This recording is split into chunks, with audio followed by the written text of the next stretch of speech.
Supreme Gasoline. For high performance, rely on the Tiger. By Delta Airlines, with daily flights to business centers throughout Europe, Asia, and North America. At Delta, we love to fly, and it shows. By Pepsi and caffeine-free Pepsi. Gotta have it. By Buick and your Buick dealers. Remember Buick, the new symbol for quality in America. And by the Jefferson Pilot Life Insurance Company. Stability is just one of our benefits. Welcome to Carter Finley Stadium in Raleigh, North Carolina, site of today's Exxon ACC Game of the Week between the Clemson Tigers and the North Carolina State Wolfpack. Good afternoon, everybody. I'm Steve Martin. North Carolina State 5-2-1, and up to their tie with Virginia Tech. Clemson, though, working on a 3-game winning streak, and they are 4-2. And a quick look at the standings shows you the importance of this afternoon's football game. 5 teams have 2 losses. Everybody knows that a loss to any of these teams today could take them out of the race, and nobody knows that better than North Carolina State's Dick Sheridan. I think one of the really interesting byproducts of the Bowl Alliance is that the games late in the season mean more. There's something tangible to play for, and that's and what we do in these last 4 conference games is going to determine whether we're in a bowl or not. It's going to determine which bowl we're in. So we've got a lot to play for, and I think all the teams with 2 or 3 losses in the conference still have a lot to play for. As always, Jack Corrigan joins me on ACC Football. And, Jack, when you look at North Carolina State, their problem is actually a little inconsistency on offense. The operative number is 13, unlucky 13 for NC State. Their 2 losses and the tie, they have scored just 13 points. But look what they have done after the 2 losses. They have come back with 2 of their best offensive outputs of the year. They want to make it 3 in a row this afternoon. To do that, they have to put the ball up in the air. They have to get vertical. Throw the deep passes as often as they can, as effectively as they did against Maryland, like this winning touchdown toss from Terry Jordan to wide receiver Eddie Goins. For Clemson, they do their vertical on the ground. The turning point in the season, perhaps, the 28-0 comeback as they beat Virginia 29-28. Runs like this from Rodney Blunt will be a key to victory if Clemson's to win today. Clemson owns 3 straight victories over the North Carolina State Wolfpack in this series. We'll see how this one turns out this afternoon. When we come back, Mike Hogwood will have a word for one of the smallest defensive tackles in the game, Carl Reed. Welcome back to Carter Finley Stadium, and you're going to get some beautiful pictures this afternoon of Carter Finley and the North Carolina State Fair. They are being provided by the Family Channel Airship. Jim Dexter is the pilot. 170,000 people in this general vicinity today. Close to 55,000 will be at Carter Finley Stadium to see Clemson and North Carolina State. Also along with us on the sidelines this afternoon, here's Mike Hogwood. Well, you know, Steve, that one of the most important things today for NC State is going to be to stop Clemson's running game. It's not going to be easy. One reason is that Clemson has a huge offensive line. They average over 300 pounds a man. How big is that? Pretty big when you consider defensive lineman Carl Reeves of NC State only weighs 219 pounds. But Carl Reeves says, hey, I've been outweighed every game this year. I'm ready to go up against Clemson's big linemen. The buck stops here. If we want to win the game, the defensive line has got to come prepared to play, and they got to come in prepared for a hard-nosed type of battle. Because from playing them last year, my memories are that the guys will knock you down, and they'll stick their hand out and act like they're going to help you up and push you back down into the dirt. And I enjoy playing against Clemson. They enjoy the war, NC State and Clemson, and we are just about ready for kickoff here at Carter Finley Stadium in Raleigh. Back for the kickoff between the Tigers and the Wolfpack. It's an ACC showdown in just a moment. Welcome back to Raleigh at Carter Finley Stadium. Our Exxon ACC Game of the Week about ready to kick off between Clemson and North Carolina State. Well, you know, Frank Howard's Rock at Death Valley, they've got a road version at Clemson. They took it to Virginia, rubbed it at the start of the first half and the second half, and look what happened. Not to be outdone, the Wolfpack have brought their own rock, the Wolf Rock, and there you see the instructions on the bottom here in Raleigh. Well, it's the Textile Bowl, the 12th renewal of such. These 2 agriculturally based schools go after each other, and it's something to see. Our weather is beautiful. 69 degrees the temperature, the wind blowing over the top of the stadium, relative humidity 65%. The forecast a lot better than we had anticipated earlier in the week. As we were looking for rain. It's going to be sunny all afternoon. Clemson won the opening coin toss, but they have deferred to the second half, and so North Carolina State will receive the opening kickoff. So we will be set to get underway here in Raleigh. A sun-splashed crowd that's a little late arriving, half of it's still stuck on I-40. Yeah, there's going to be a little bit of a traffic problem indeed for both these teams as you see the third-year coach Kenny Hatfield for the Clemson Tigers, and as we mentioned a few moments ago, Dick Sheridan, his counterpart. The key to this football game, I think, will be first down proficiency. We talk so much about third down efficiency, but the ability to get positive yardage on first down, Steve, I think is going to be a real important element for both offenses going up against very strong defenses in a game that historically has been a defensive struggle. Clemson jumped out to a big start last year, only to be caught up by North Carolina State late. Although Clemson prevailed for the third straight year, Jeff Sauvé will kick it off for Clemson. North Carolina State with Anthony Barber.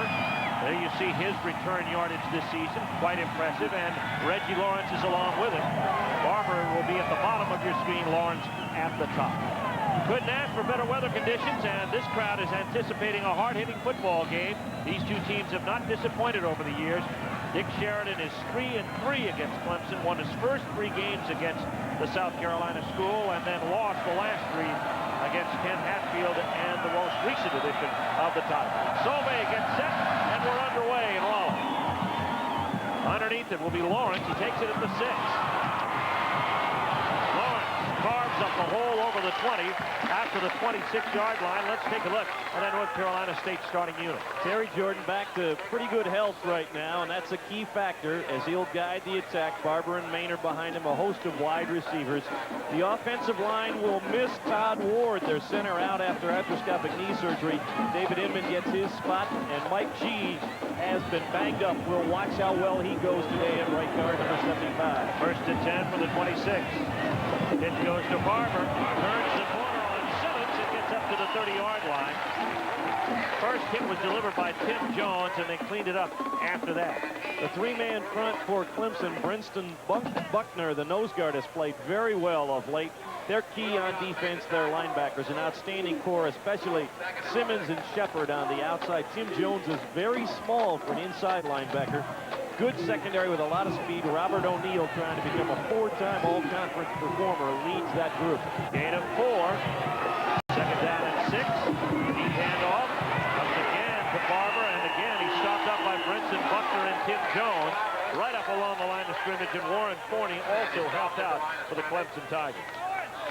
Clemson is comparable, I think, to Florida State, not only in their size, but the speed of that defensive line. Well, they have a big defensive front. Forney's 280, Buckner's 300 pounds, and Al Richards 295. And then they have great speed in the linebacking core. North Carolina State, first possession of the football game, and they're in third down and 6. Jordan with time, throws incomplete. Intended for Griffiths, but nearly intercepted.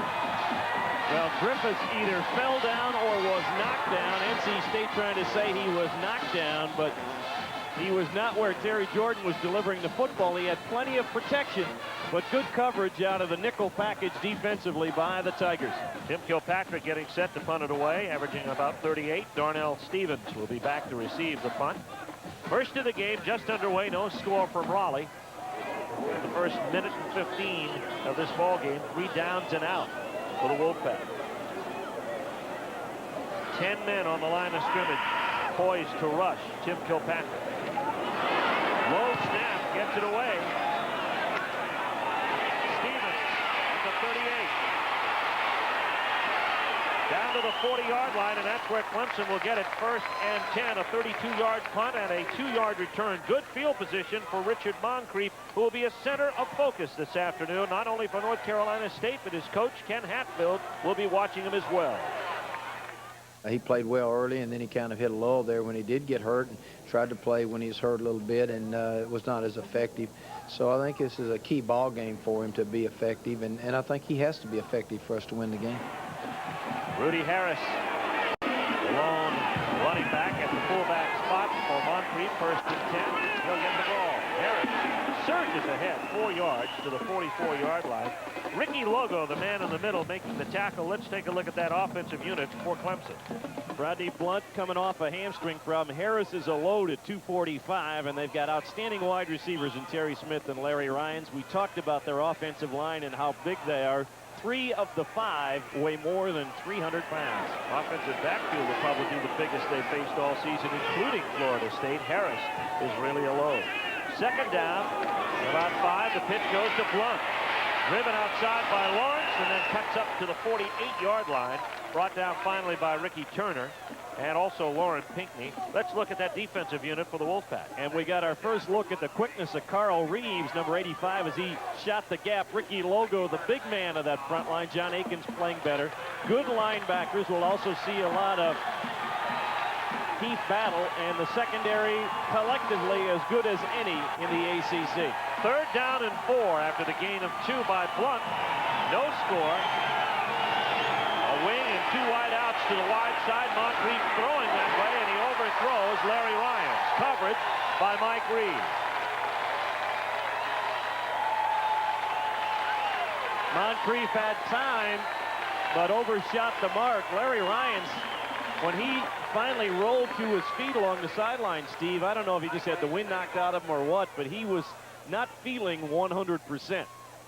So it'll be Nelson Welch getting set to kick to Ricky Turner. Turner playing for the 4th straight week in place of Liddell George, who was at the time the ACC's leading punt returner until he suffered an injury.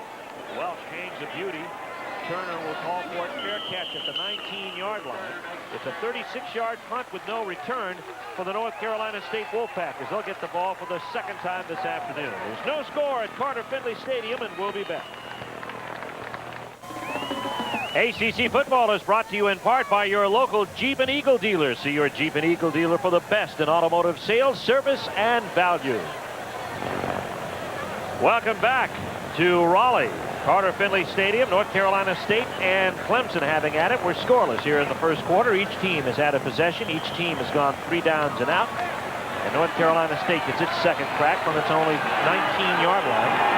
First and 10. Anthony Barber, Greg Maynard, the setbacks for Terry Jordan. Play action on first and 10. Pass complete to Maynard at the 25 up to the 27-yard line. Kenzel Jackson along with Ashley Shepard making the tackle. It's an 8-yard gain. We anticipated seeing a lot of first down throwing of the football from North Carolina State. Again, the play action gives excellent protection to Terry Jordan. He finds Greg Maynard out in the flat, who was able to hide himself from Ashley Shepard to make the catch. Second and 2. Showing blitz. Jackson ran right by the hole, and Maynard gets right up over the 30-yard line to the 33. It'll be a gain of close to 5. Tim Jones picks up the tackle for Clemson, but a good opening play for North Carolina State. And Jack, you talked to both coaches, the offensive coordinators in particular, about clock maintenance. Well, both these teams have the ability to keep the ball away from the opposition, and particularly from NC State's perspective, they want to have the time of possession advantage. First and 10, here comes Barber up over the 30 to the 33. Maybe a gain of 1. Brenson Buckner makes the tackle. Anybody who saw Clemson's comeback victory against Virginia saw how Clemson dominated the clock from the closing minutes of the first half right through the second half of the ball game. They did that in 2 ways, running a lot of time off the clock offensively and just not giving you many opportunities defensively. I think there's a contrast also in the way that both of these teams will try to control it. North Carolina State will try to throw early. Here is Maynard, the fullback, gets up to the 35, tries to get to the 36, a gain of close to 3. Making the primary hits, Warren Forney and Tim Jones, the defensive lineman and the inside linebacker. It's going to be a hard-fought 2, and it brings up 3rd down and 5. Well, right there, the Wolfpack tried to go against the grain. The idea that it was second and long yardage, they're expecting a pass. Maybe we can sneak the off-tackle play. Now they are in a passing situation for sure. 3 wide outs and 3rd and 5 and no score.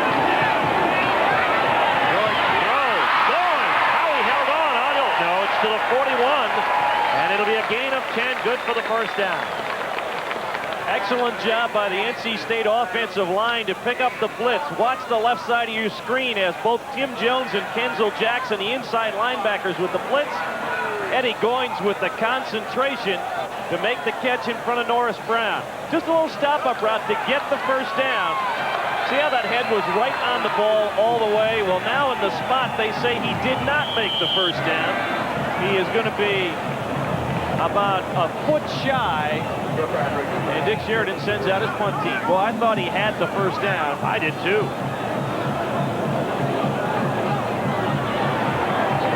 He's out to the 40.5-yard line, close to the 41. In punt formation, Kilpatrick. Carolina State not taking any chances. Here's Kilpatrick, drilling a beauty that Stevens will call a fair catch for at the 23-yard line. It's a 38-yard punt.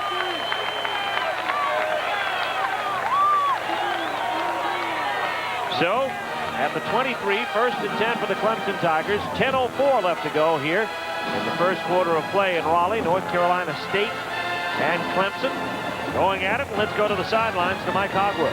Well, guys, you guys talked in the pregame. We talked about how much of a war in the trenches this was going to be. So far, everybody's pretty healthy, except for Mike G. You may see him behind me on the trainer's table. He came off the field limping with a sprained ankle. He's getting it taped up. Hopefully, he'll be able to go back in next series. First and 10, Clemson. Fullback Harris down by Ricky Logo. Logo got him as soon as he got the handoff. No gain. Well, for Ricky Logo, he is looking to knock off the Clemson Tigers in his final go-round as a member of the Wolfpack. His chance to beat the Tigers, as Steve has indicated, Clemson has won the last 3 games. And when I talked to Ricky yesterday, he talked how big this game was to him personally. Second and long. 4 wide receivers. On-free fumbles. North Carolina State says they have it. The officials agree. The Tigers come up with a football. Tyler Lawrence is the man who recovered the football. Whether he had it when he went into the pile with Brett Lejeune, he ended up with it. Little quick quarterback draw, and it was poked free by Damian Covington. And you see right there, Tyler Lawrence coming up with it. Lejeune tried to pull it away from him, but couldn't do so. The first big break of the ball game. At the Clemson 29-yard line. First and 10 for North Carolina State. 3 wide receivers into the pattern.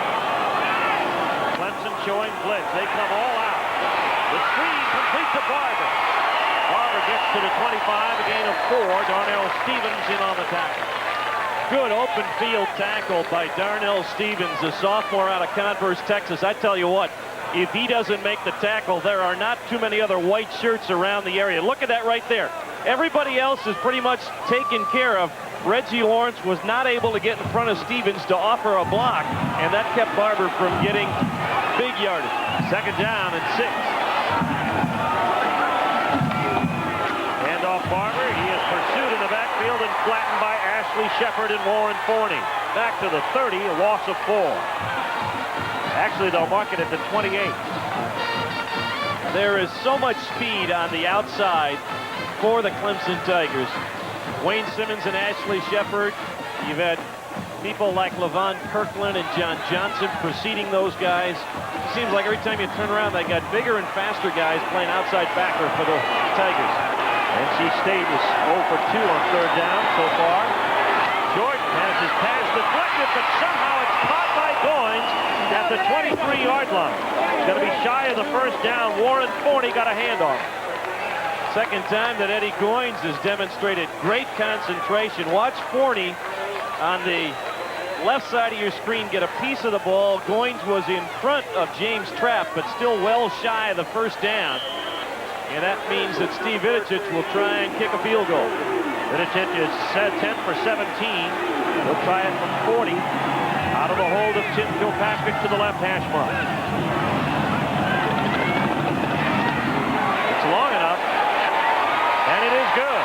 North Carolina State on the board first at the 7:33 mark as they take advantage of the turnover, a fumble at the 29-yard line. It's a 40-yard field goal. We've got a break in the action. Let's now pause for a word from your local ACC station.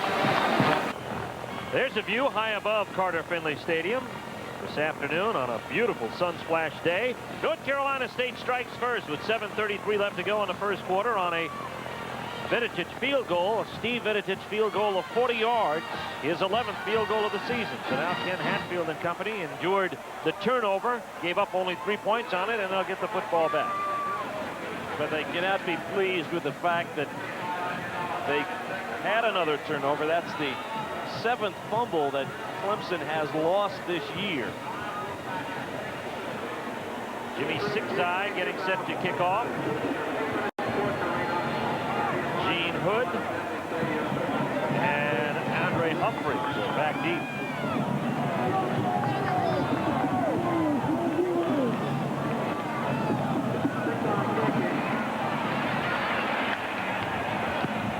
Kick rolls dead, and Clemson has to down it at the 19-yard line.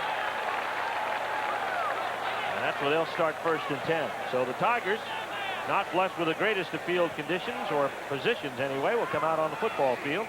Trailing here 3-0. That was almost like a pooch bunt. I mean, it hit and just died right there. And, of course, it's a free ball after it passes 10 yards, and that's why Clemson couldn't afford to let it bounce around. Had it gone out of bounds, they would have gotten the ball on the 35, but it hung there long enough they couldn't take the chance. 1st and 10. Harrison Blunt the setbacks for Richard Moncrief. Harris hit at the line and then drives people straight ahead up over the 25-yard line to the 26. That's a gain of 7 on the play for Clemson. Ricky Logo met Rudy Harris in the backfield, but the high school All-American out of Brockton, Massachusetts, is like a freight train. He just said, well, let me knock that off my cow catcher and keep on going. 2nd down and 3. Full house backfield this time. Here comes Blunt. They were stacked 3 deep in the eye as Blunt heads ahead to the 29-yard line, where he's very close to a 1st down. Now they brought Paul Caputo into the ball game. He's one of their fullbacks. One more blocker to the mix, and certainly helped pay off as the Tigers get their initial 1st down of the ball game. There's Blunt, slowed by a slight hamstring pull against Duke a week ago. Didn't see action in the 2nd half. Injuries have plagued Clemson. Of course, Harris was not available to them due to a 3-game suspension at the start of the season. 1st and 10, Tigers at their own 29. Gets the call. Harris runs right smack dab into Carl Reeves and carries him ahead to the 34-yard line. Well, Clemson, unfortunately, to amplify upon that injury problem, Steve, is that they have never had Rodney Blunt and Ronald Williams totally healthy in the same ball game. They are as close to that this week as they probably have been all year. Gain of 4. Brings up 2nd down and 6. 34-yard line.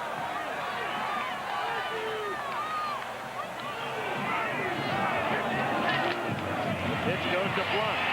Cuts inside and runs into Reeves. Reeves waits there, as well as some other people. Tyler Lawrence also in the tackle. David Merritt makes this play change, and then Carl Reeves with his quickness. Look at how he maintains the leverage in his feet. He is giving up almost 100 pounds to Brett Lejeune, and right there, the young sophomore out of Durham showed how leverage and the ability to stay on your feet are so crucial to a defensive lineman. 3 wide out for Clemson, 3rd down and 6. Clemson at their own 34, trailing 3-0.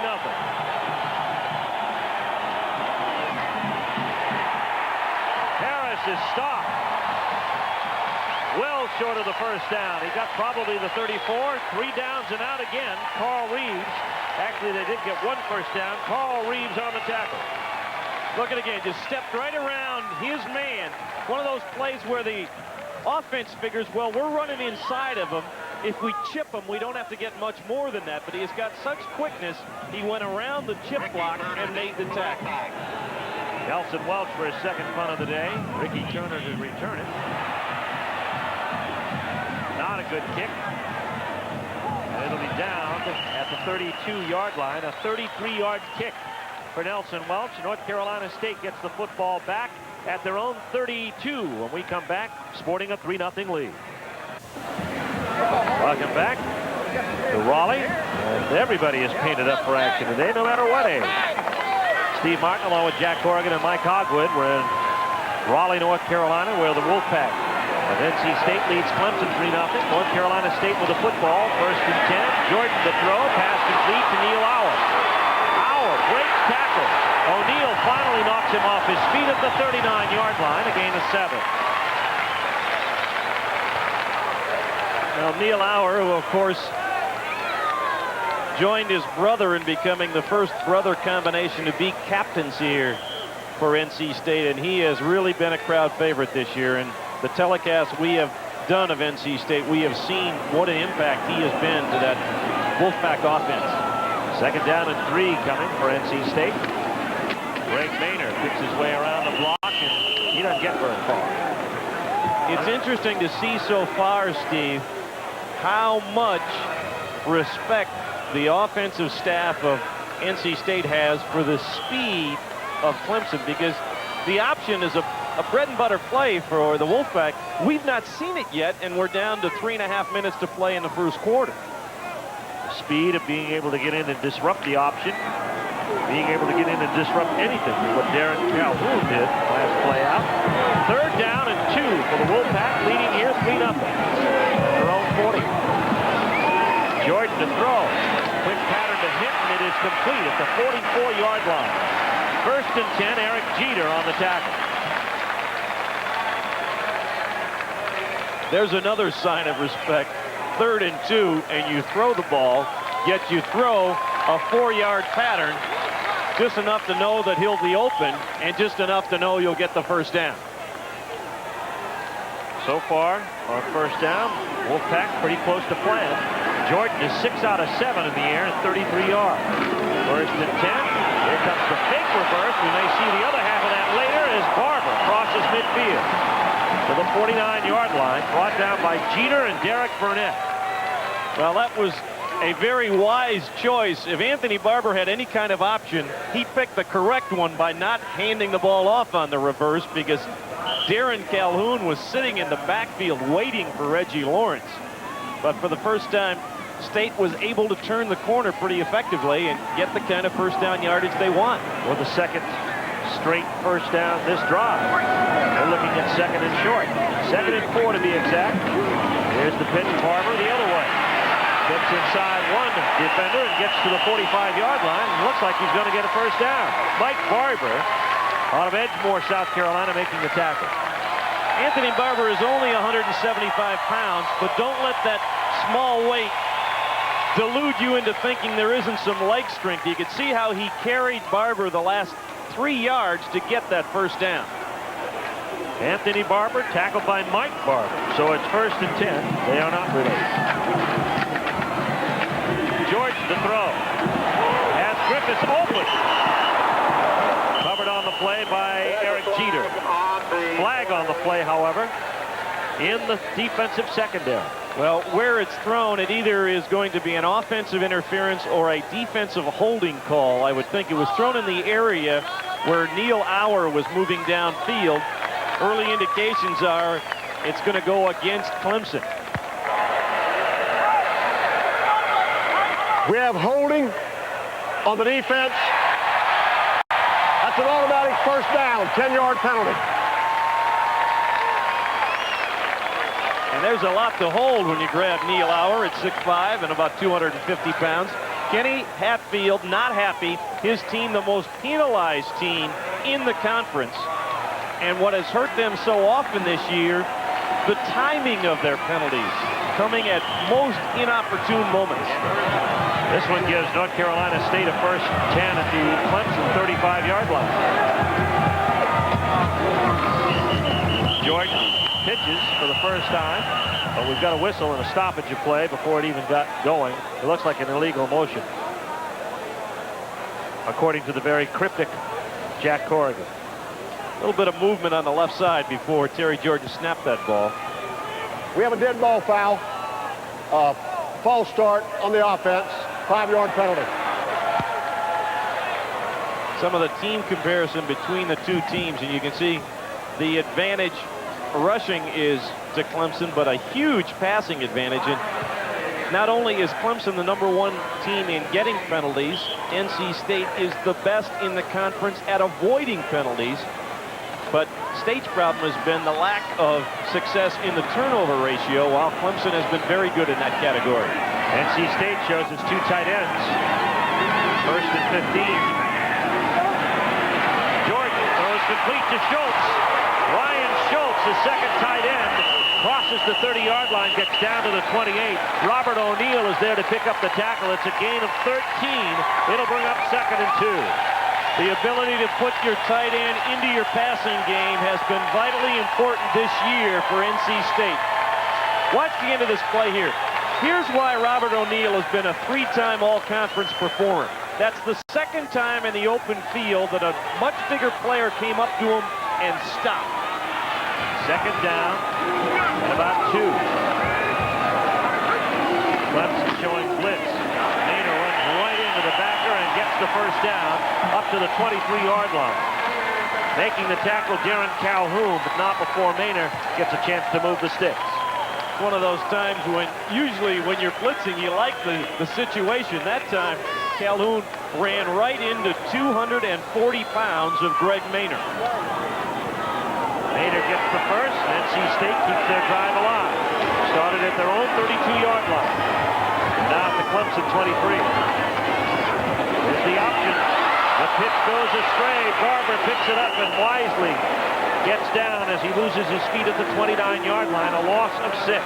Brenson Buckner, the nose man, looped around the block and ran down Terry Jordan before he could get the pitch off. Look at Buckner right here. I mean, he's closing in a hurry. He might have gotten a piece of that ball or just shoved Jordan so much from behind that it caused the miscue in what was probably the final play of the first quarter. Clock runs down. Seconds tick away, but that's probably why we haven't seen too much of the option out of NC State this afternoon. 1 quarter in the books. Steve Vidich's field goal, the only thing on the board, as North Carolina State leads after 1, 3-0. ACC football is brought to you in part by your local Toyota dealers. I love what you do for me, Toyota. Welcome back to Carter Finley Stadium. Steve Martin, Jack Corrigan, Mike Hogwood. 1 quarter in the books, and North Carolina State in the lead in this important ACC battle, 3-0 over the Clemson Tigers. Both teams have 2 conference losses. Neither is interested in picking up another. NC State. There they are on their drive. 2nd and 16. Pass is thrown for Barber on a screen, incomplete. And that is the first incompletion in 7 attempts for Jordan, who missed his first and then hit 7 straight. They ran both outside linebackers, Simmons and Shepard, in on the blitz, and they kept Brenson Buckner back in on screen patrol. You see how close Wayne Simmons came to getting Terry Jordan, forced him to throw it higher, and Buckner was right alongside of Anthony Barber. That's a change for Clemson, really, because they usually keep Simmons back in pass coverage and rush Shepard. On 3rd down, a duck thrown out there to carry down. He was short of the first down inside the 20. Down to about the 17-yard line, brought down by James Trapp, the nickelback. Another deflection on the line of scrimmage. I think it was Wayne Simmons who gets a piece of the ball. Watch the right side of your screen. Yet it was Simmons. Good job by Gary Downs to come up with the ball, but shy of the first down, and State has to be settled for another field goal try. They're winning the battle of the clock, Steve, but they're not getting touchdowns. Vidicek has a 24-yarder, 34-yarder rather, from the 24-yard line on the hold of Tim Kilpatrick. The kick is blocked. It's blocked by Terrence Dixon. Terrence Dixon, the first block of an NC State field goal this season. And that stops NC State cold. Number 43 coming through, gets a piece of it. I also think Warren Forney, number 90, had his big arm up there as well. Whatever, it negates all the good work that the NC State offense did. I can't tell if going through the arms or if Dixon got it. Whatever, they blocked it. Clemson has the ball back at their own 23-yard line. On feet with Howard Hall, and Ronald Williams is set back. Rolling left. Fires complete to Smith. Terry Smith at the 40-yard line.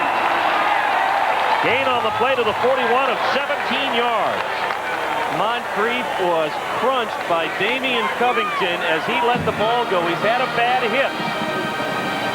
They have a true freshman, Patrick Sapp, as the backup this week. Moncrief had to wait a long time to get rid of that ball. But Terry Smith, the exciting wide receiver for Clemson, got open and made the catch.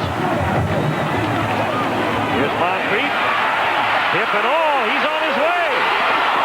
Turns field on Turner and then falls out of bounds at the 29-yard line of NC State. It's a 30-yard gain for Richard Moncrief. Let's go back to the previous play and watch the result at the end as Covington and Reeves knocked him down. He was slow getting up, but maybe he was like Newt Rockne, pretending he was hurt. Then he turned it on. Trying to outrun Ricky Turner, said, no, that won't work. Saw Tyler Lawrence, and I'm going out of bounds. I'd make the same decision. That's a little bit of a limp, but he kind of jammed that hip on that play prior. Hand off to Ronald Williams, and he is hit right at the line of scrimmage. Ricky Logo and John Akins drilling at the 30-yard line. I'll tell you, there's some hits going on down there. This game has always been an intense football game, a very physical football game. Logo got off of the block at John Harris and met Ronald Williams in the backfield. John Akins helped finish it off, but it sets up the second and long yardage. Clemson has gotten one of their big plays, the long run by Moncrief. That's what we talked about, big plays setting up opportunities. Clemson has to cash in. Two wide outs to the wide side of the field on 2nd and 11. Moncrief going that way, wants to throw. Had one for Ryan right through his hands at the 21-yard line. Sebastian Savage on the coverage. Let's go to the sidelines and Mike Hogwood. Steve, during the NC State offensive series, Ken Hatfield got all the offensive linemen together over here on the Clemson sidelines. And he said, guys, you're not controlling the line of scrimmage. The only way we're going to beat NC State and move the football and have a drive is if you guys take it upon yourselves to control the line of scrimmage. Seem to be doing a better job of it on this series. Well, they've moved all the way down from their own 32-yard line, 23-yard line, and they are set up in North Carolina State territory at the 30 with 13:02. We have Ronald Williams is down over on the far sidelines inside the hash mark, taking a short break. And there's a break in the action with an official timeout as Williams comes to the sideline.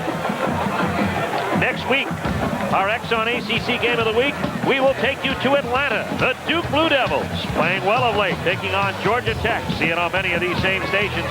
Next Saturday, Halloween Day at 12 noon. There are still lots of people, look at that, all trying to get in and see this game. And the State Fair.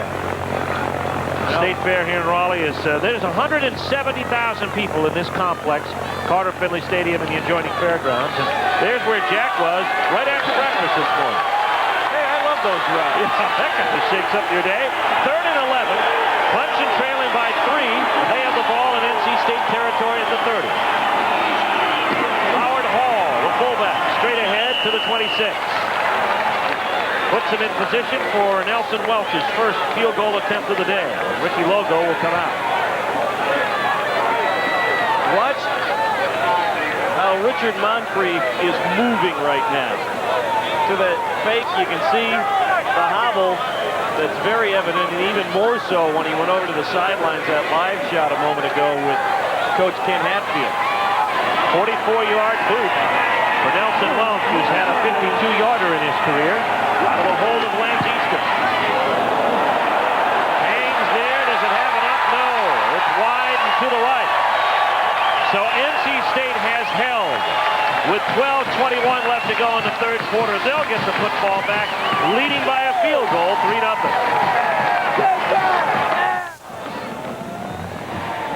There's the scenery above Carter Finley Stadium with 12:21 left to go here in the 2nd quarter. North Carolina State on a Steve Viditic field goal of 40 yards, leading Clemson. Clemson has come down and missed a 44-yarder. State's had a 34-yarder block. The Wolfpack has the football back. Greg Maynor on 1st down. Follows Neil Auer out to the 30-yard line. Be a gain of 4 on the play. Down to the sidelines again, and Mike Hogwood. Steve, Richard Moncrief did aggravate that hip injury just a little bit. And while Patrick Sapp is warming up on the sidelines, Moncrief is going to be the quarterback for Clemson next time they get the football. He's warming up just in case. You're going to have to get a crowbar to pry Richard Moncrief out of that lineup today. If they do get Moncrief out, Sapp is an interesting study. Built like a fullback. I don't know many quarterbacks who are 240 pounds. And here is Terry Jordan sacked immediately by Wayne Simmons. Well, Wayne Simmons and Ashley Shepard shared the outside linebacking spot last year. Simmons is an interesting case. He talks about honor and chivalry, and he and Shepard being knights in shining armor. And you get a real idea how much that is in Wayne's psyche when he says his favorite book is Beowulf and his favorite movie is Excalibur. Interesting fare for an outside linebacker. Third down and long for NC State, leading, and he's sacked again. This time, the other half of that knighthood, Ashley Shepard. Well, Ashley Shepard, with some apologies to the folks who talk about Tigers, describes the outside linebacking spot at Clemson as a job for a young lion. Somebody with an eye for the kill and the strength and speed to get it done. Well, on 2 successive plays, they push NC State back to within the shadow of their goalpost. Tim Kilpatrick will kick to Robert O'Neill. It is 4th and the next county. Kilpatrick gets one out there to midfield. O'Neill sidesteps and finds his way to the 44-yard line of North Carolina State. It's a 38-yard punt, a 6-yard return, but excellent field position for the Clemson Tigers. The consecutive sacks really changed the field position situation there for NC State. Had they been able to get something going, they really would have pushed that Clemson offense back and forced the long drive again. Now, they are really only 20 yards out of Welch's field goal range and 45 yards away from a touchdown. Smith and Ryans are split wide out to the wide side of the field for Moncrief on 1st and 10. Here is Ronald Blunt. And Blunt closes in on the 40-yard line to the 41. Gain of 4. Lauren Pinckney and Ricky Logo pick up the tackle. Be curious to see the play calling of Larry Vanderheyden, the offensive coordinator now, if they'll do a few things to try and protect Moncrief to avoid exposing that injured hip out on the flanks. Try and grind away between the tackles for a while if they can. Well, they have the field position to do just that on 2nd and 6. The NC State 41. Howard Hall gets the handoff. This time inside the 40 to the 39. Brought down by Damian Covington. And by Carl Reeves, who is hurt. Reeves went staggering to the sideline, holding his right arm. And that could be a most damaging blow to NC State. Reeves, who goes by the nickname Cyborg. He is constantly in motion, runs to class. Mike Harrison is in for him. 3rd down. Moncrief scrambling. And he's going to be shy of the 1st down again. Not much gain at all. Logo is in on the stop for North Carolina State. It'll bring up 4th. With the score, NC State 3-0. Tried to run that quarterback draw again. They ran it earlier in the ball game, and Moncrief fumbled. Tough to run the draw when you've got the Matai, the Samoan chief, Ricky Logo, sitting right there in the middle of that defense. Talk about royalty. Here comes Welch to punt it away. A beautiful kick in this territory of the field. Turner calls for the fair catch and puts it down at the 12-yard line. A 26-yard punt, but it pins NC State deep. And we'll be back after this. The Family Channel airship is providing us with some spectacular aerial photography today. This ship measures some 132 feet in length. It can accommodate 4 passengers. Let's see, Jack, me, Mike, and we'll take another volunteer, and that's how we'll get to the airport today. Let's take it all the way back home. Why not? There's Dick Sheridan talking to Mike O'Kane. Mike, of course, played at Clemson in the mid-70s and is one of the top efficiency leaders at quarterback. Of course, on the North Carolina State sidelines today. Wolfpack with the ball, 1st and 10. From their own 12-yard line. Jordan back to throw.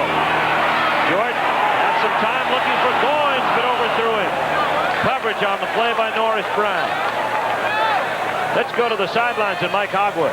Steve, good news for NC State. Carl Reeves came off, dragging the shoulder a little bit. He just got a stinger. He's okay now. He'll be back in when NC State goes out on defense. Good news for the Wolfpack defensive unit. Jordan so far 8 out of 11, 58 yards. Boy, he had Goins open, but he is downwind right here in the second quarter. You see Carl Reeves trying to loosen up that shoulder. A stinger is when you get a little temporary pinch of the nerve up there. It's like a shot of lightning down your arm. Play fake to Jordan, over to Barber. Jordan scrambling out of the end zone. Fires the pass intended for Auer, and it's knocked away there by Mike Barber, but a flag is on the play at the 12-yard line. I think Neil Auer was expecting somebody to touch that ball. I think that ball banged off of Auer's helmet. The offsides penalty, I think, is going to go against Clemson. Usually, procedure will stop the play before it starts. We have the defense, offsides, 5-yard penalty. Watch the end of this play. Neil Auer expecting contact. Bong. Well, one of the worst feelings in the world as a receiver. I know. To have it hit off your helmet. Happened to me in high school. That's when I decided I needed contact. Auer goes back into the huddle, but again, collects his pride, doesn't know he's taking the beating on the air. That's right. Again, an inopportune penalty for Clemson. Instead of 3rd and 10, it's 2nd and 5. On the NC State 17. Here's Barber. Barber turns the corner. Barber in Clemson territory. Brown can't get him. O'Neal takes a shot and brings him down at the 3-yard line.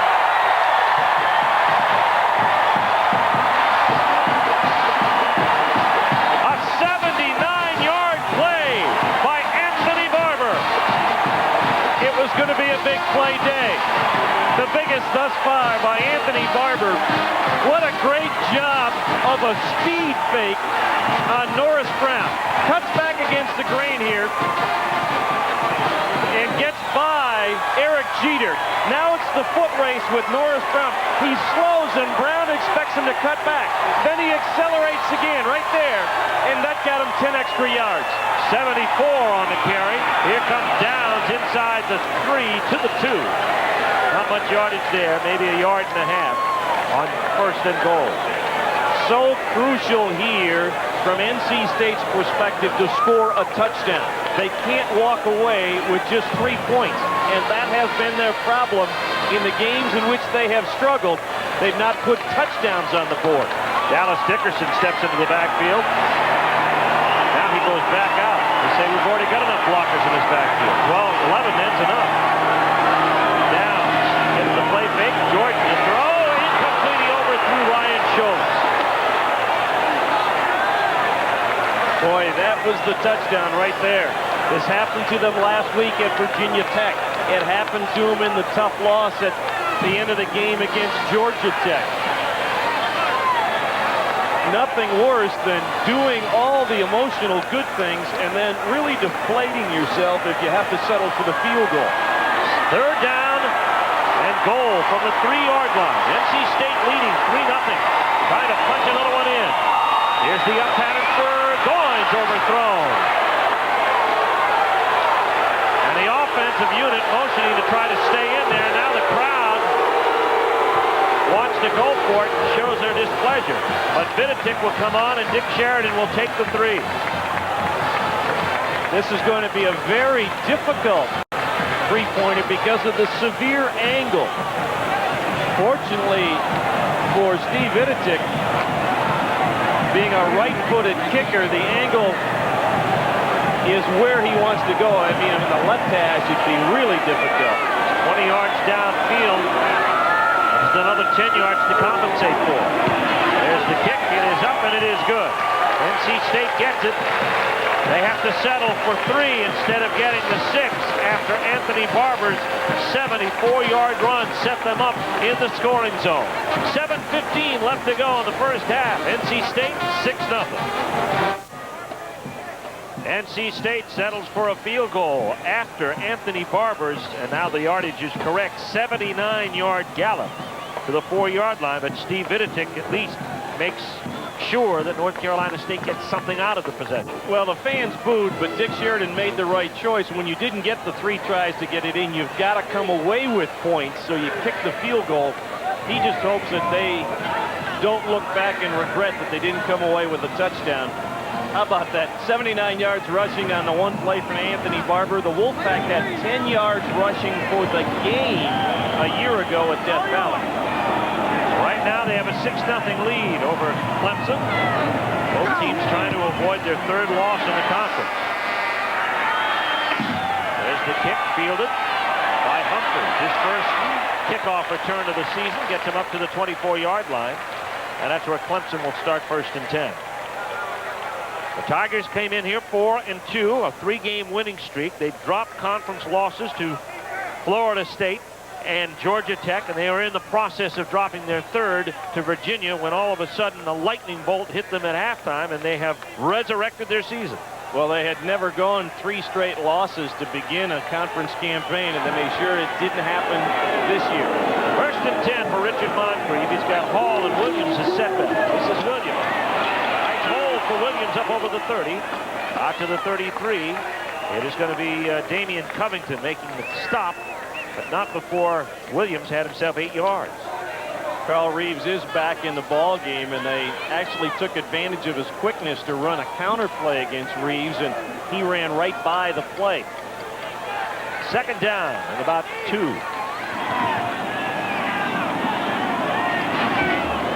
Handoff goes to Harris. Harris looked like he almost lost the football. Merritt, the first man to hit it. The spot is going to be very close to the 1st down. A lot of that continuation of action there at the end. Statement making time for the NC State defense and for Rudy Harris and the Clemson offense. You can see Kenny Hatfield taking a peek, trying to decide if it's a 1st down or not. Of course, they still have 3rd down to go, and they will bring the chains out and measure to see exactly where we stack up. The fortunate thing for Clemson with the 2 field goals is the fact that they really don't have to change their game plan at all. They're just a touchdown away from taking the lead. And when you've come back from a 28-0 deficit, a 6-0 deficit doesn't look very big at all. Small potatoes.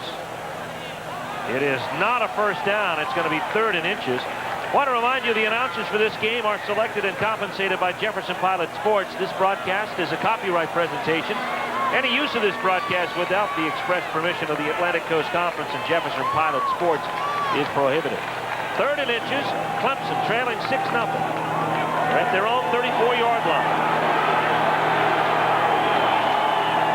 Moncrief calls his own number and gets the 1st down. They'll mark it to the 35-yard line, and that pushes the chains once more.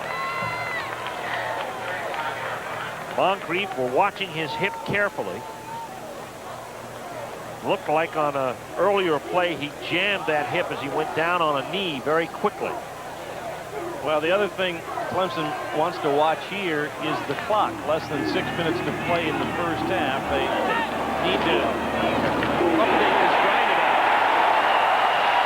This time Williams is met in the backfield. John Akins is the man who delivers the big hit. Jeff Snipes, who is the defensive line coach for the Wolfpack, told me this week that Akins played probably his best game last week against Virginia Tech. He was hampered earlier in the year with a rotator cuff problem. You think of that only in terms of baseball pitchers, but defensive linemen taking a lot of blows up in that shoulder area. If that's a problem, it could really affect your play. 2nd and 12. Moncrief. Option to Williams.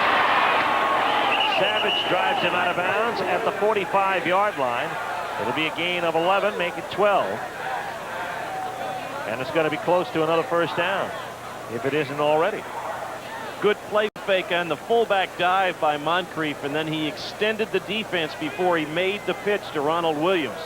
Close enough to measure. It is a first down for Clemson. At their own 45-yard line with 5:07 showing on the clock. Clemson has all of their timeouts remaining. Trying to get one of those vintage Clemson drives going right here, where they just come at you and come at you and then come at you some more. First and 10. Paul and Williams at setbacks. 3 wide receivers in the formation. Blitz on for NC State. And it helps them corral Williams once more. Loss on the play of about 2 yards. Logo, Lawrence, and Reeves in on the tackle. Again, that speed of Carl Reeves as he looped around Brett Lejeune, just sliding inside to make the stop. Tyler Lawrence was there to make sure that Williams stayed inside. Reeves' leverage is almost as impressive as his quickness. Well, he has to. He says, I stand up against these big guys, I'm done. Gotta stay low. Moncrief, nice bullet to midfield. It is complete to Terry Smith. And Smith is in NC State territory at the 49-yard line. A gain of 6 on the play.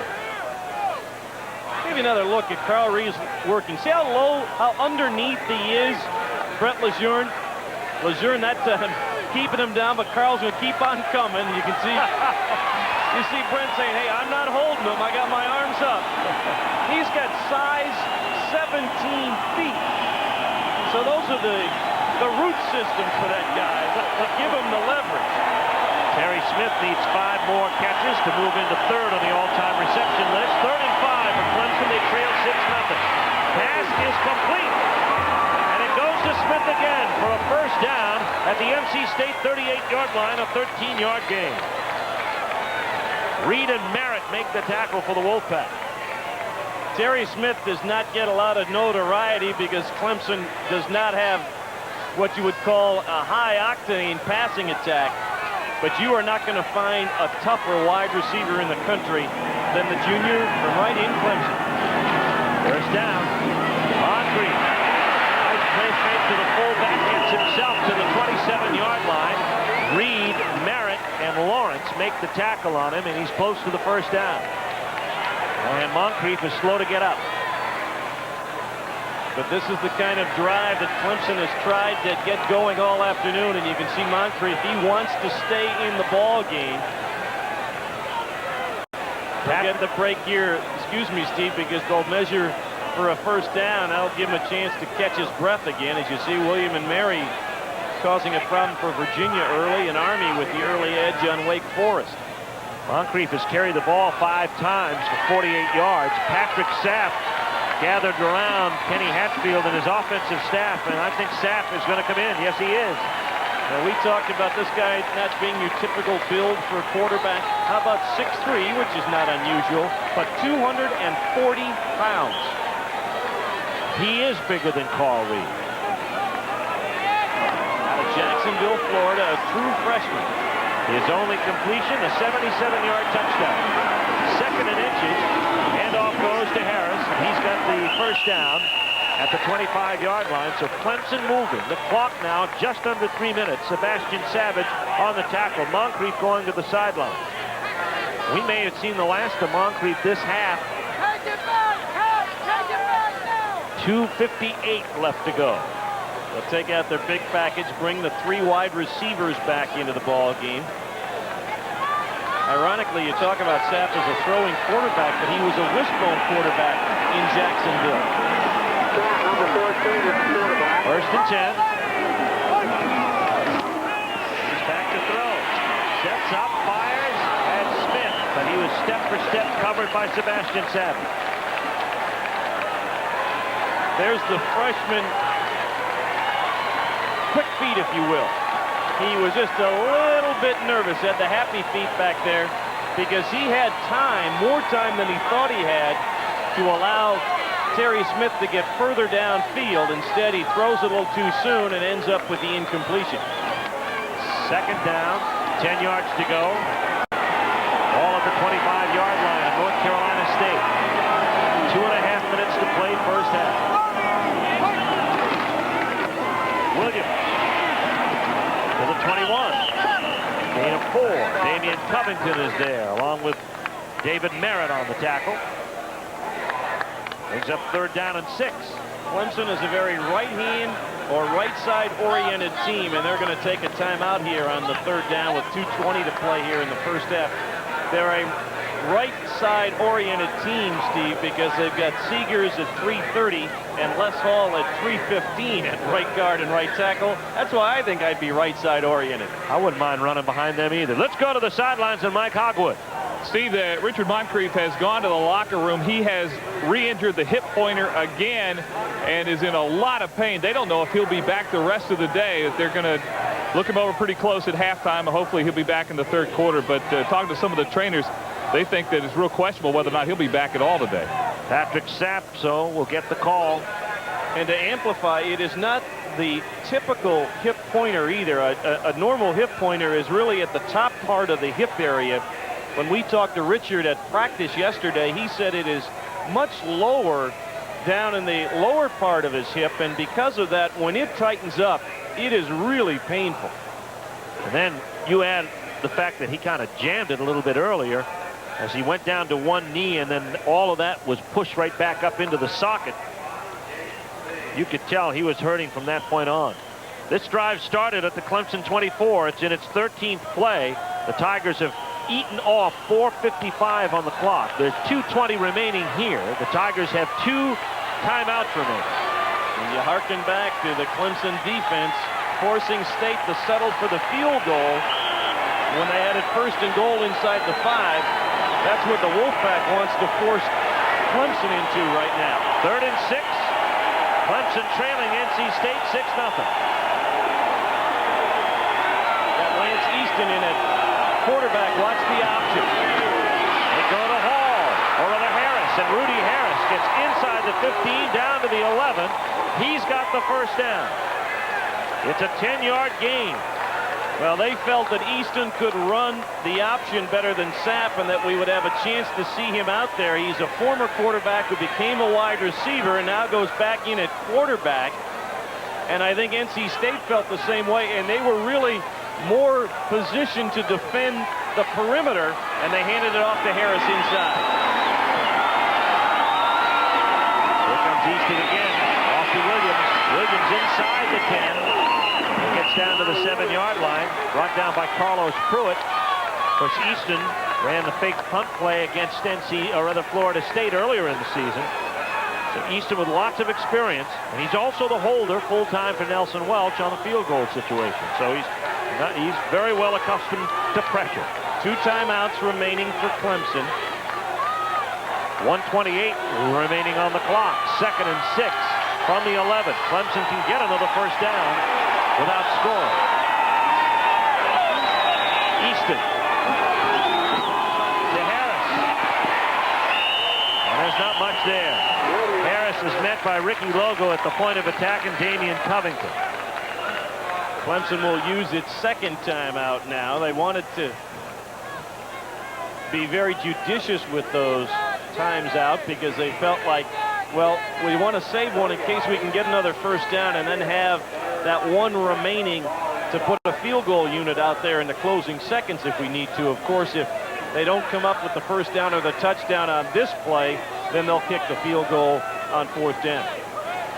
And next week on many of these same stations, we'll take you to Atlanta, Bobby Dodd Stadium and Grant Field, where the Georgia Tech Yellow Jackets wait for the Blue Devils of Duke. And you'll see it on most of these same stations. Start your Halloween out in style at noon with our Exxon ACC Game of the Week. Beautiful shot of Carter Finley Stadium here in the Raleigh area. It is State Fair Week, the 2nd and final weekend, and that means lots of people in the vicinity of this football field. You can see about 47 to 48,000 estimated in the stands today for this one. Led by North Carolina State 6-0. But Clemson is driving with 1:07 left to go in the 1st half. They're at the NC State 7-yard line. With the ball on the right hash mark on 3rd down. The last time on this drive, they ran the option to the wide side and gave it to the fullback, Rudy Harris. I would guess we may see some of the same scenario here on this third down play. Patrick Sapp is back into the ballgame now at quarterback. Third down, 6 to go, ball on the 7. Ryans and Bryant to the left, and Williams in a slot to the left. Ryans. Here's the pass from Sapp over the head of Terry Smith, incomplete.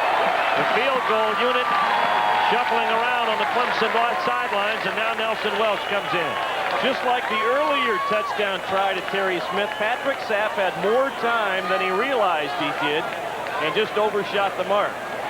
What did Larry Hayden say to us yesterday? He says, I don't know how people get true freshman quarterbacks ready to play in their first year. It is really difficult. So Nelson Welch will go through what Steve Viditic did just a few moments ago, an extreme angle to a 24-yard field goal attempt. It is up, and it is good. And Clemson has hit the board with 59 seconds left to go. And like its own defense before it, NC State's defense trots off the field feeling fortunate that they've only given up 3. You know, we anticipated a couple of big heavyweights banging away, and so far here in the first half of this prize fight, a lot of body punching. We had one uppercut thrown by Anthony Barber, but the Clemson Tigers were able to go into a clinch and ride out the round and settle for the field goal. There was no follow-up punch by NC State after that 79-yard run by Anthony Barber, and that's why we stand at 6-3. Florida State, of course, undefeated and untied, with only 2 ACC games remaining, is the odds-on favorite to win this ACC championship. They've clinched at least a tie with Virginia remaining next week. And we have 5 teams, including these 2, and 2 more waiting to kick off later this afternoon down in Chapel Hill, who stand with 2 losses in the conference and in danger of dropping out of sight at that upper level in the bowl coalition. And that's what this football game is all about. Anthony Barber getting set to receive the kick of Nelson Welch. The field goal kickers have controlled this football game. Welch last season kicked 5 against the Wolfpack. Steve Viditic also already has 2. 6-3, NC State. Lawrence backs up 4 yards deep, and he'll not come out. So now North Carolina State with 59 seconds left, 80 yards to go, and 3 timeouts remaining. We'll ponder its possibilities here before halftime. Clemson will get the football to start the second half because they deferred on the opening coin toss, so State may feel like they can't be content with just running the clock out here, and with the 3 timeouts remaining, they have a lot of time with a minute to go. Ryan Fitzgerald is in the backfield now. He gets the handle. He gets decked by Tim Jones as he crossed the 20-yard line out to the 22. Gain of 2 on the play, clock moving. NC State making no effort right now to stop it. So Dick Sheridan basically telling this crowd here at Carter Finley, I'm very pleased with what my defense has done, and I think they can continue to do that in the second half. And if Richard Moncrief cannot come back, it's going to be tougher for that Clemson offense to score a lot of points with a true freshman. Clock running, 24 seconds left, second down and 9. Here comes Barber trying to break tackles. Kenzel Jackson brings him down at the 26-yard line with 16 seconds left. It's going to be a gain of 5, but it'll still leave NC State 3rd and 4. They'll just let the clock run out. They're headed to the locker room. Steve Viditic kicks 2 field goals, 1 of 40, 1 of 20. Missed, actually had one blocked from 34 yards, and then a field goal by Nelson Welch to put Clemson on the board. Let's go to the sidelines right now where Mike Hogwood has NC State coach Dick Sheridan. Coach Sheridan, both teams having trouble getting the ball in the end zone for touchdowns today. Well, two good defensive efforts out there, and we're going to have to find some ways to put more points on the board because you know, they have traditionally been a good second half team rushing the football, and we're going to have to continue playing well, and we're going to have to really move the ball better than we did in the first half on offense. Any idea what you're going to have to do better on offense in order to move the ball in the end zone? Well, they're tough to block. I mean, those guys up front are very good. We're going to have to mix it up with the run and pass. We can't. If you try to pass every time, they go sack you. So we have to have a good mixture. All right, that's Dick Sheridan, head coach of the NC State Wolfpack. His team leads Clemson. We're at halftime in Raleigh, 6-3. Back with our halftime activities in just a moment. The Exxon ACC Game of the Week is brought to you by the 1992 Exxon Atlantic Coast Conference Supreme Team, the all-conference team that'll be determined by you, the fans. By Lowe's, helping add value to your home. By your Carolina Chrysler Plymouth dealer. See your local Carolina Chrysler Plymouth dealer today. By Southern National, the bank for tax advantage loans. And by Coors Light, the Silver Bullet is the right beer now. Packed house in Raleigh, North Carolina, Carter Finley Stadium. We are at halftime, and NC State out in front of Clemson by the slimmest of margins, a field goal, 6-3. Hi, everybody. I'm Mike Hogwood. We have seen a classic ACC war, a defensive battle. We had one big play in this game on offense, Anthony Barber's 79-yard run. But all NC State was able to get out of that was a field goal. And again, our score here at halftime is 6-3, building up what should be a great second half and a finish to this football game. The Exxon ACC Supreme Team is the official 1992 all-conference team selected by the fans. Vote now for your favorite players at any participating Exxon station. And let's update you now on where we stand with defensive linemen, how the votes are in. Chris Slade and Ricky Logo. You're seeing Ricky Logo play today are in quite a battle. Mike Frederick of Virginia and Dwayne Marks of Duke has 9%. Mike Reed in the defensive backfield leads it by a slim margin over Keith Lyle of Virginia. Ricky Turner of NC State also has garnered a lot of votes. Greg Jeffries of Virginia has 10% of the votes. The punter, Tim Kilpatrick. Well, a lot of NC State fans have been casting their ballots, 54%. Mike Thomas of North Carolina and Jason Bender of Georgia Tech. Place kicker Michael Husted of Virginia leads the way. He has an overwhelming lead over Scott Sisson of Georgia Tech. On behalf of the Exxon ACC Supreme Team nominees of the week, Exxon will donate $1,000 to the Atlantic Coast Conference to be distributed among the member institutions under a conference-approved plan. Well, some of you may have heard in media reports this week that there was a bit of, well, we don't want to say controversy, but maybe some disturbing NC State football news, and 3 freshman football players were involved in some activities that were detrimental to the university and the football team. They have been disciplined by athletic director Todd Turner. They were suspended from the team. You talk to the players and the coaches, and they all feel that they have a responsibility to maintain an image in football at NC State. We had a chance to talk to Dick Sheridan about it. 3 freshmen who I guess have not learned what the expectations are here, and I think that it makes all the upperclassmen understand how valuable the reputation that has been established here is, and they're angry about it. You know, they're angry that that reputation has been endangered, and I think they're even more committed to making sure that that reputation remains untarnished. Well stated by NC State Coach Dick Sheridan, who certainly runs a class program here and has this situation well under control. Our score at halftime is 6-3, NC State on top of Clemson. It's time now to tell you about our Shoney's Player of the Week. Natrone Means of North Carolina, 31 carries, 216 yards, as he helped the North Carolina Tar Heels pull off a big win over the Virginia Cavaliers last Saturday in Chapel Hill. That's our Shoney's Player of the Week. Duke head coach Barry Wilson will have the Blue Devils fired up next Saturday in Atlanta. Duke's high-powered offense will try to give Wilson his first victory against the Yellow Jackets. But Georgia Tech coach Bill Lewis has bowling on his mind. A victory over Duke keeps the Yellow Jackets in the hunt for their 3rd straight postseason appearance. It's homecoming at Bobby Dodd Stadium, and Lewis believes that senior Sean Jones can help run the Devils out of town. Don't miss Duke at Georgia Tech next Saturday.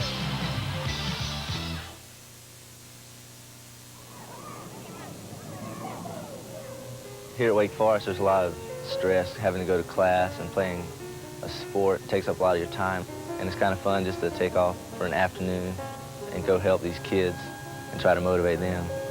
He's been real nice to me, and just like a friend, I mean, a brother. Well, I think all kids need someone to look up to, and it's kind of fun to be put in that role. This is really our chance as student athletes at Wake Forest to give something back to the community.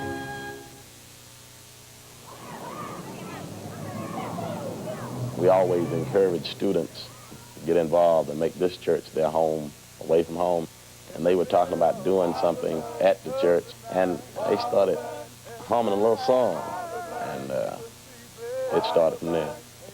Just before they sing, they'll be out there in a huddle. I think they'll be praying. I let them know that they can do it if they really want to do it, and if you get out of tune, don't worry about it. I think they sound real good.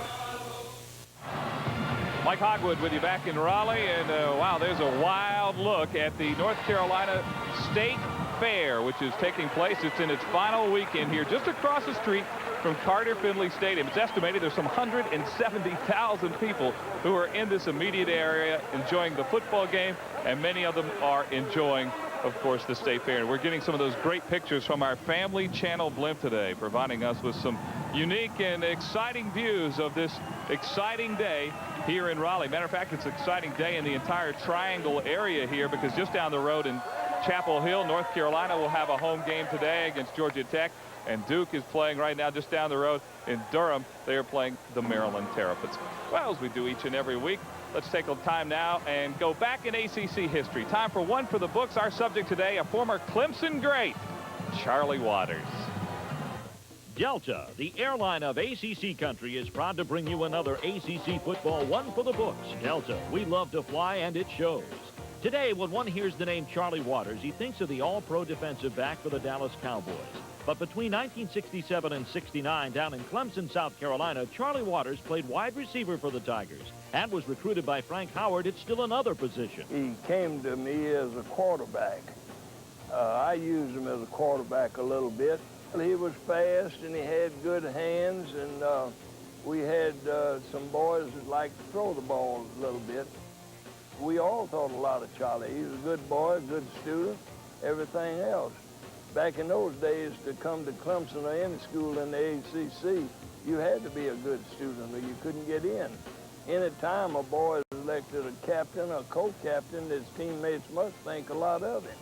Waters captained the legendary coach's last team at Clemson in 1969, and during that senior campaign, Charlie set a Clemson record with 44 receptions. The sure-handed receiver was a versatile offensive player whose physical toughness was not realized by his coaches. And frankly, I never had any idea that he was as tough as he was when he went to Dallas. I saw he was playing defense. I said, well, somebody's crazy. I don't know whether it's me or whether it's Landy, but it proved to be me. 2 Super Bowl rings, 3 Pro Bowl appearances, and 2 All-Pro selections as a defensive back make Clemson fans smile when they remember old number 17 making plays like this. This has been another ACC football one for the books, brought to you by Delta Airlines. We love to fly, and it shows. Charlie Waters, a great for many years with the Dallas Cowboys and certainly a star for the Clemson Tigers. Well, Charlie Waters, Tigers trail NC State here at halftime in Raleigh by a score of 6-3. This is a very big game, not so much for the Atlantic Coast Conference Championship. Florida State pretty well has that in hand. As you can see, they are undefeated. But look how many teams have 2 losses. And in the new Bowl Alliance this year, where you finish in the conference standings determines what bowl game and how good a bowl game you end up in at the end of the year. So these games are very, very important. If there is a tie, as there is now, then they go by the AP rankings. And the way they stand now, Florida State 6th, Clemson 18th, Georgia Tech 19th, NC State 23rd, Virginia 24th. So you can see there just how big this Clemson NC State game is today, because it will certainly affect the Associated Press rankings when they come out tomorrow night, and it will certainly affect the standings in the Atlantic Coast Conference. Each week we like to take a look back at the statistics in the league, and it's kind of interesting now to see who some of the top players around the ACC are. It's time now for the Diet Pepsi Best of the ACC. A couple injured rushers still have pretty hefty per game averages. Terry Kirby of Virginia, Mark Mason of Maryland. Marcus Badgett of Maryland is the league's leading receiver. Eddie Goins of NC State is number 2. John Kaleo, Maryland's quarterback, leads the league in total offense. Charlie Ward of Florida State is second. And David Merritt of North Carolina State is the league's leading tackler. And that is the Diet Pepsi Best of the ACC. There's a shot of a packed Raleigh, North Carolina, Carter-Finley Stadium. We'll be back. More halftime activities after this word from your local ACC station. Pilot Scoreboard, brought to you by the Jefferson Pilot Life Insurance Company. Stability is just one of our benefits. On our scoreboard today, Army and Wake Forest are tied over in Winston-Salem in the second quarter. John Leach with a touchdown. Surprise in the second quarter, William and Mary hanging very tough with the Virginia Cavaliers. That's also tied. East Carolina, an underdog to Pittsburgh. They're out in front by a touchdown. That is in the first quarter. Ole Miss and Alabama, the Crimson Tide on top of that in the second quarter. Miami all over Virginia Tech. And Michigan, third ranked in the country, leads Minnesota 21-7. That is in the second quarter. Our score here is 6-3. North Carolina State out on top of Clemson. I think it was interesting what Dick Sheridan says. They still have to mix the pass and run a whole lot. You pass too much on Clemson, you're going to get sacked. You run too much, and you really get stuffed. We'll see what to expect in the second half as we go back to the booth now. Steve and Jack. Well, thank you, Mike. You know, Jack, this game is taking on an all too familiar pattern for NC State. In the Florida State and the Georgia Tech games, they got deep into the scoring zone and both times had to settle for field goals and regretted it the rest of the afternoon. Well, they are on the path again of scoring 13 points, and they have not done well when they have scored 13 points. But you're right, they have to take better advantage of it. And we talked at the outset that both these teams had to throw the ball and throw the ball downfield to really take control of the game. When we take a look at the halftime stats, the Ford halftime stats, you'll be able to see that neither team has thrown the ball very well. Just 35 yards passing for Clemson, only 58 yards passing for NC State. Maybe the most interesting pairs of numbers up there. Total offense, a yard separates the two. Time of possession, 6 seconds separate the two. One turnover for Clemson, but a lot of continuity in their offense in that last drive, even though it just resulted in a field goal. Here's our scoring summary.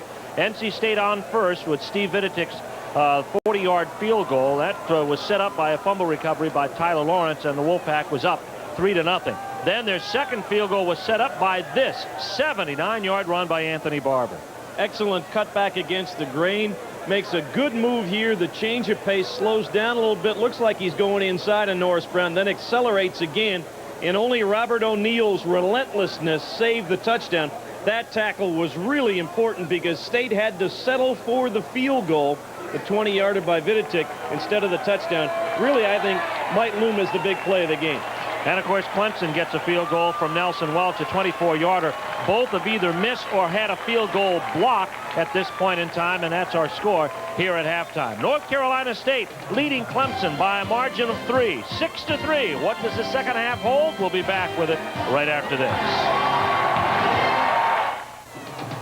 Jefferson Pilot Sports' exclusive coverage of the Exxon ACC Game of the Week is brought to you by your Exxon dealers and distributors who invite you to try Exxon's Phase 4 gasoline and Superflow motor oil. By Pepsi and caffeine-free Pepsi. Gotta have it. By Ford and your local Ford dealer. Have you driven a Ford lately? By Shoney's Breakfast Bar, the best breakfast in town. And by Schlitz Malt Liquor.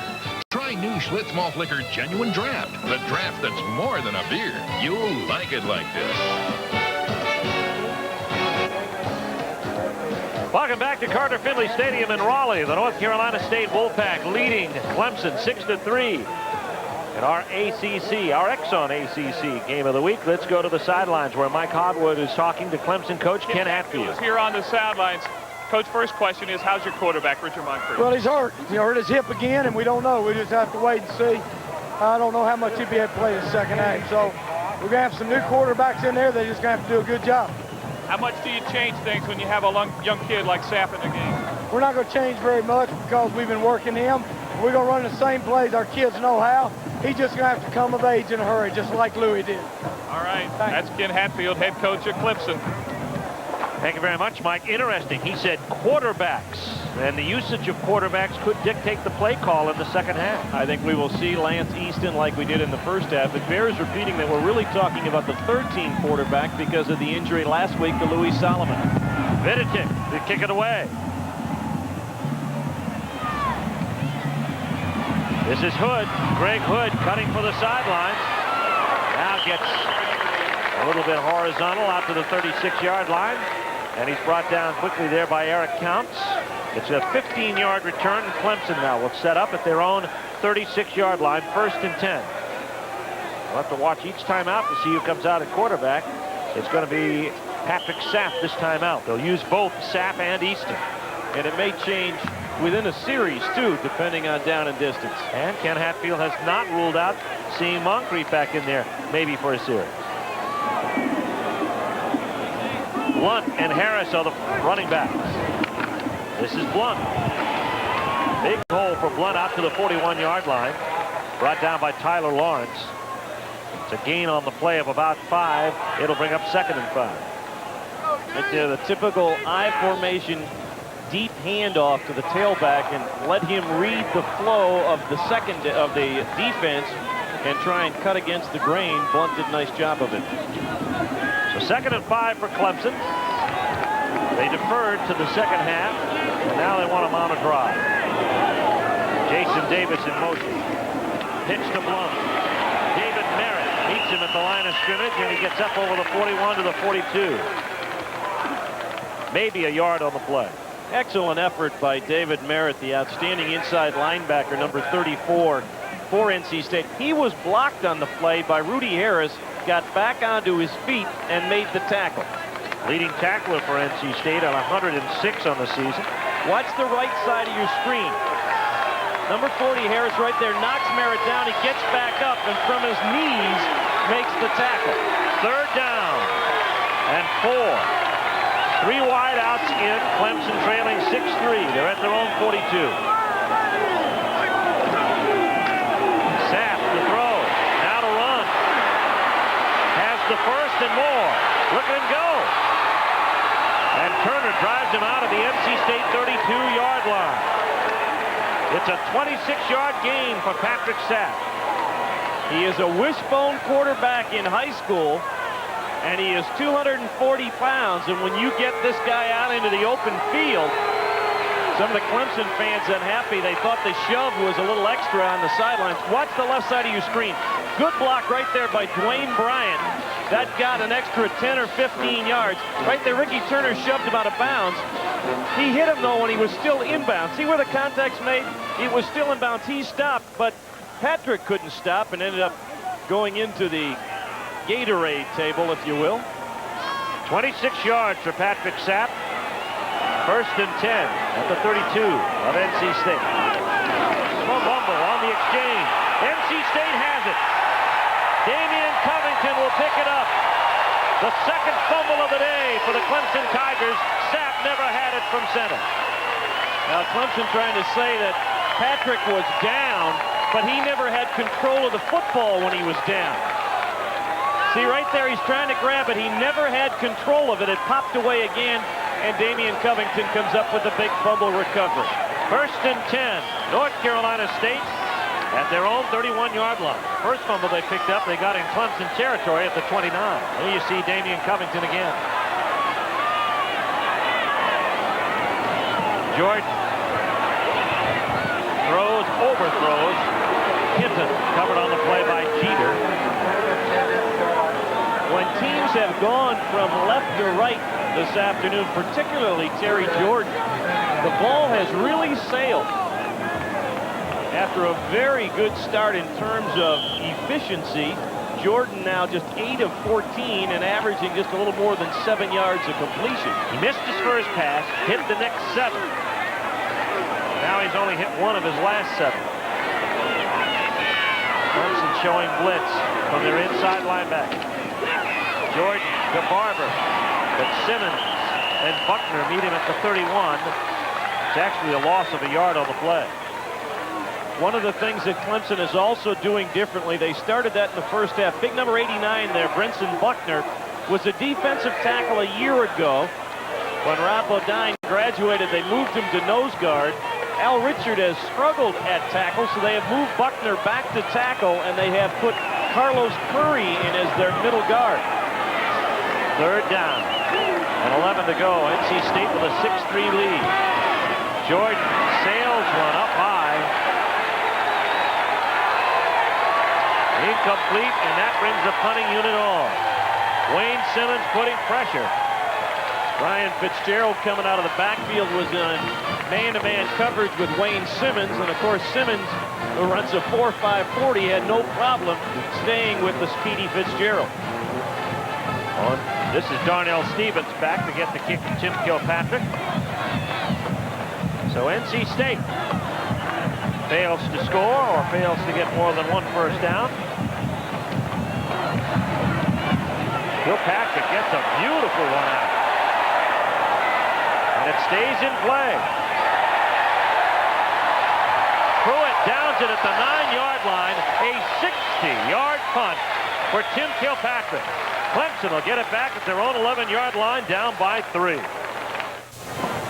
Steve Martin along with Jack Corrigan and Mike Hogwood in Raleigh. You're seeing a beautiful overhead shot of Carter Finley Stadium as we zero in on the Clemson offense. Back up to their 11-yard line, actually their 9, by Tim Kilpatrick's career-high punt of 60 yards. Clemson avoids the score off the turnover, however, and Sapp goes to the air immediately on first down. Lots of air under this one. And Dwayne Washington and Terry Smith battle it out on the sideline. Let's go to the sidelines and Mike Hogwood. Steve, Richard Moncrief spent a lot of time in the locker room at halftime. Matter of fact, he just came out on the field a few minutes ago. He is trying desperately to loosen that hip up. And if he can get it loosened up, he's saying he'll go back in the game. But for right now, the young freshman's at the controls. And he was not bashful about airing it out from his own end zone. That ball was more than 60 yards in the air. Well, you've got a base of 240 pounds to throw from. 2nd and 10 from the 9. Harris and Blunt, the running back. He'll throw again. But shorter this time, overthrows Jason Davis. Again, Dwayne Washington covering on the play. Clemson has only thrown the ball 96 times coming into this ball game. They have a total amassed yardage of under 500 yards in passing. Well, he had Jason Davis running an out route, a bench route underneath the streaking Terry Smith, but overshot the mark, and now in a 3rd and 10, will they let the young freshman air it out again? Last time around, he called his own number for 26 yards. Clemson trailing by 3. 3rd down and 10. Handoff. Blunt hit by Logo right at the 10-yard line.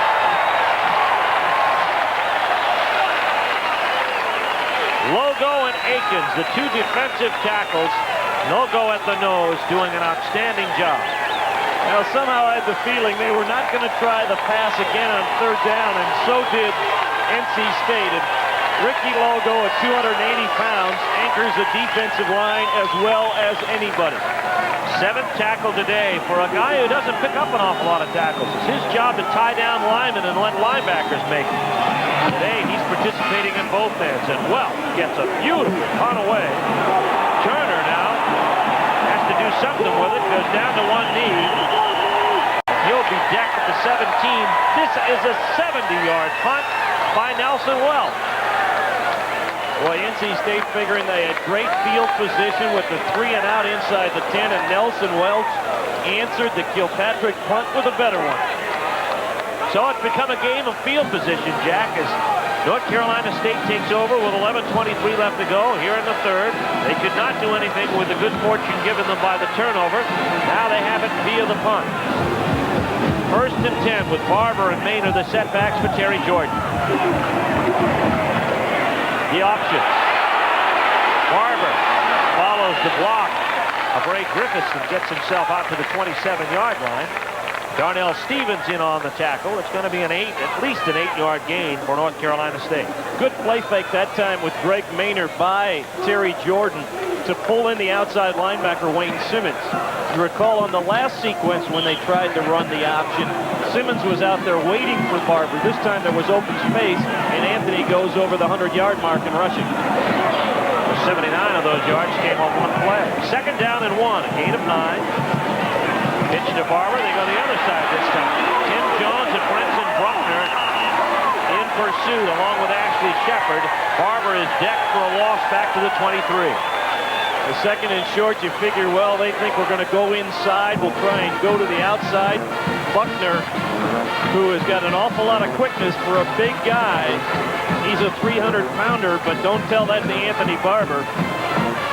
Buckner with maybe the best line play of any of the Tigers so far. One of only 4 players to rush for 100 yards versus Clemson. He's back under 100, isn't he? After that, he's still over it. Here's the pass on 3rd down to Ray Griffiths. Incomplete. And the punting unit is on. NC State is now 1 for 9 in 3rd down conversions. And that has been the killer for them in their 2 losses in the tie, the 3rd down conversions. We talked that the team that passes better is going to win today, and right now, neither team can throw the ball with any effectiveness. Darnell Stevens to get the kick of Tim Kilpatrick, who boomed a 60-yarder last time out, only to be one up by Nelson Welch by 10 yards more. Clemson gets a rush on. Stevens at the 37. Stevens spins from one tackler, but his forward progress will take him to the 43-yard line. Ryan Schultz on the tackle. The punt is 39 yards. The return is 5 by Darnell Stevens, and Clemson's offense takes the field again. Next week on most of these same stations, well, it's Duke taking on Georgia Tech. Get your Halloween off to a great start at noon from Bobby Dodd Stadium on many of these same stations as we bring you the Exxon ACC Game of the Week. I'm sure you're going to bring candy to pass out to everybody in the press box next week, right, Steve? Well, that's true. I'm buying truckloads right now just to facilitate the stat crew. 1st and 10 from the 43. Sapp at midfield into North Carolina State territory at the 49. Merritt and Aiken strip him up. They'll mark him down to the 48-yard line. Clemson with the advantage in field position right now. This looms as one of the biggest offensive sequences of the afternoon for the Tigers. They have the chance to take the lead for the first time today. And just as important for Kenny Hatfield, build the confidence of that guy, the freshman, Patrick Sapp. Went for 9 last time. Here comes Rudy Harris. No, that's Howard Hall straight ahead. And he gets another first down inside the 45 to the 43-yard line. Carl Reeves makes the tackle. One of the things that Clemson does so effectively when they run that little inside trap with the fullback and literally use those big offensive guards, Fortner at 295 and Seegers at 330, to hide the fullback. You're a linebacker back there, Covington or Merritt or those kind of people. You can't see the fullback, and you've got to guess one side or the other. And if you're on the wrong side of the mountain, you're in trouble. 1st and 10, Clemson. Here's the reverse to Ryans as the corner turned, but Carl Reeves is there to stop him. No gain on the play at the 43-yard line.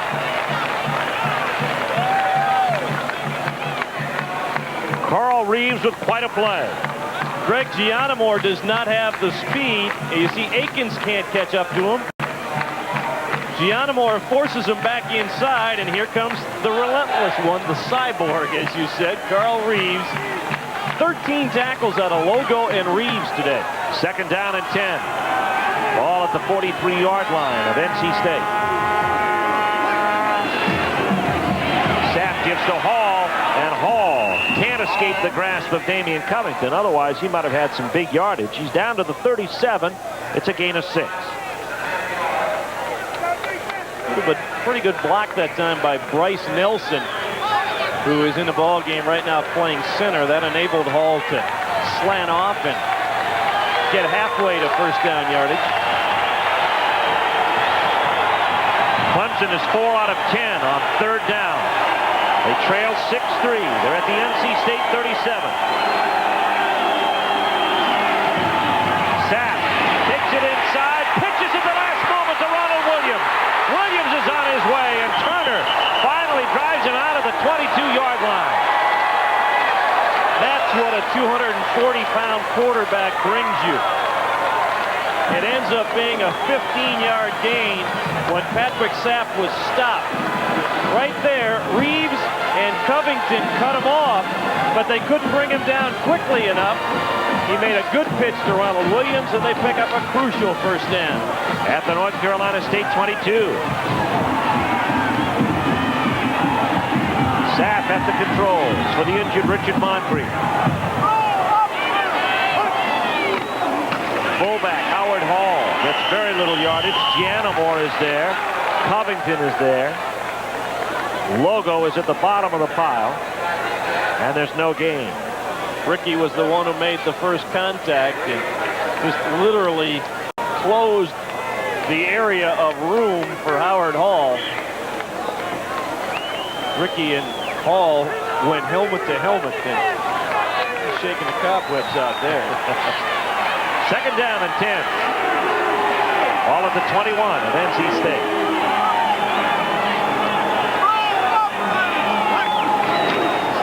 Ball again, straight ahead, gets good yardage, this time to the 15.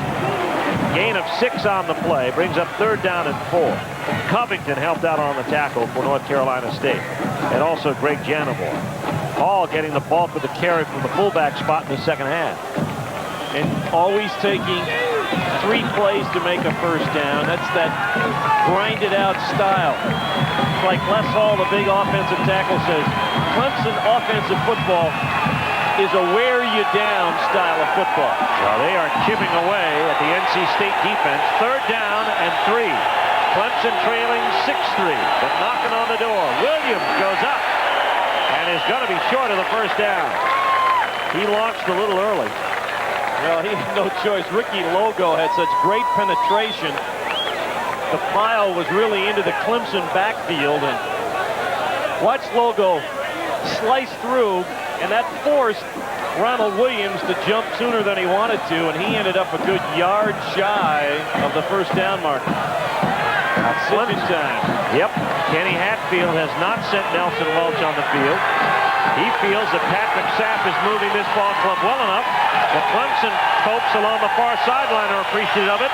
Clemson going for it on fourth down. Fourth and about 1. They're going to try and draw him offside. And it didn't work. Clemson had to take a timeout. So the field goal unit club may be on the field here when we come back. We've got a break in the action with 6:02 left to go on the third. We'll now pause for a word from your local station. Steve Martin, Jack Corrigan, Mike Hogwood here in Raleigh, where North Carolina State clings to a 6-3 lead. Clemson has the football at the NC State 13-yard line. They need the 11.5 for a first down. It is fourth down and a yard and maybe a half to go. An important down in this football game. Not damaging for Clemson if they don't get it, but if they do, they get a new life inside the scoring zone. Here's Williams. He's close to the first down. Looks like they'll have it on second effort at the 11. It's going to be close. Ronald Williams sprawled after he got hit. Laid that football out, and we'll see where they give him for the mark. That's right down in front of the Clemson section, and they weren't real thrilled with the mark down there. They didn't get it. NC State has held. But as you said, Steve, it was a good gamble on Ken Hatfield's part, because with the way their defense has played, watch the reaction of the two coaches. Dick Sheridan happy. Ken Hatfield says, well, it was a worthwhile risk because with our defense, we're going to stuff them down there and still have good field position. Go ahead, Steve. Here's what North Carolina State's done on first down. You take out Barber's run, and they have only 20 yards to show for all other plays this afternoon. Fumble. Clemson has picked it up. So they got the first down anyway. Greg Maynard lost the football.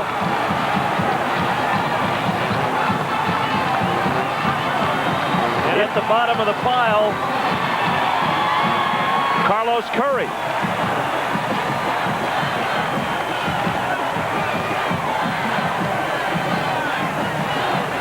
First turnover of the day for North Carolina State. Third turnover overall on the day. And now Clemson has the football. True freshman Derek Burnett was the guy who stripped the ball away from Greg Maynard. Rudy Harris and Ronald Williams the setbacks. That's Ryans in motion. Here's Williams. Williams gets hit and is brought down at the 11-yard line. And there is some hitting out there. Great keep battle. Damian Covington, Ricky Turner in on the tackle. Maybe a yard on the play. These are two teams who do not give up yards on the ground very easily. Part of the reason for that, great tackling by both teams' linebacking crews and very aggressive secondary people. When you've got the guys that roll up from the secondary, not afraid to make tackles, you have good run defense. 2nd and 9 from the 11. Patrick Sapp back at quarterback. Hands off to Harris. Harris is hit, but still stays alive for 4 yards, maybe 5, down to the 6. Player is hurt, and it's an offensive lineman. That's Les Hall, who's getting up slowly. Boy, Carl Reeves mad at himself. He was not able to hang on to Rudy Harris after the initial stop. Les Hall, the senior out of Columbia, South Carolina. How did the Tigers manage to get a guy out of Gamecock country to come to Clemson? Wasn't easy. 5 out of 12. Clemson is on 3rd down. They trail 6-3. They're at the North Carolina State 6.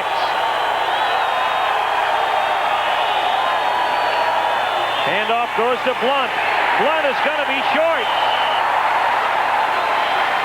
Wow, did he get popped. David Merritt, who else? And Ricky Logo at the bottom, but David Merritt, number 34, the senior linebacker. Watch Merritt step into this play. Fends off the block and boom, right there. With Logo on the bottom, he made sure there was no lean forward, and this time Clemson will go for the tie. A 22-yard field goal for Nelson Welch, who's missed one and hit one.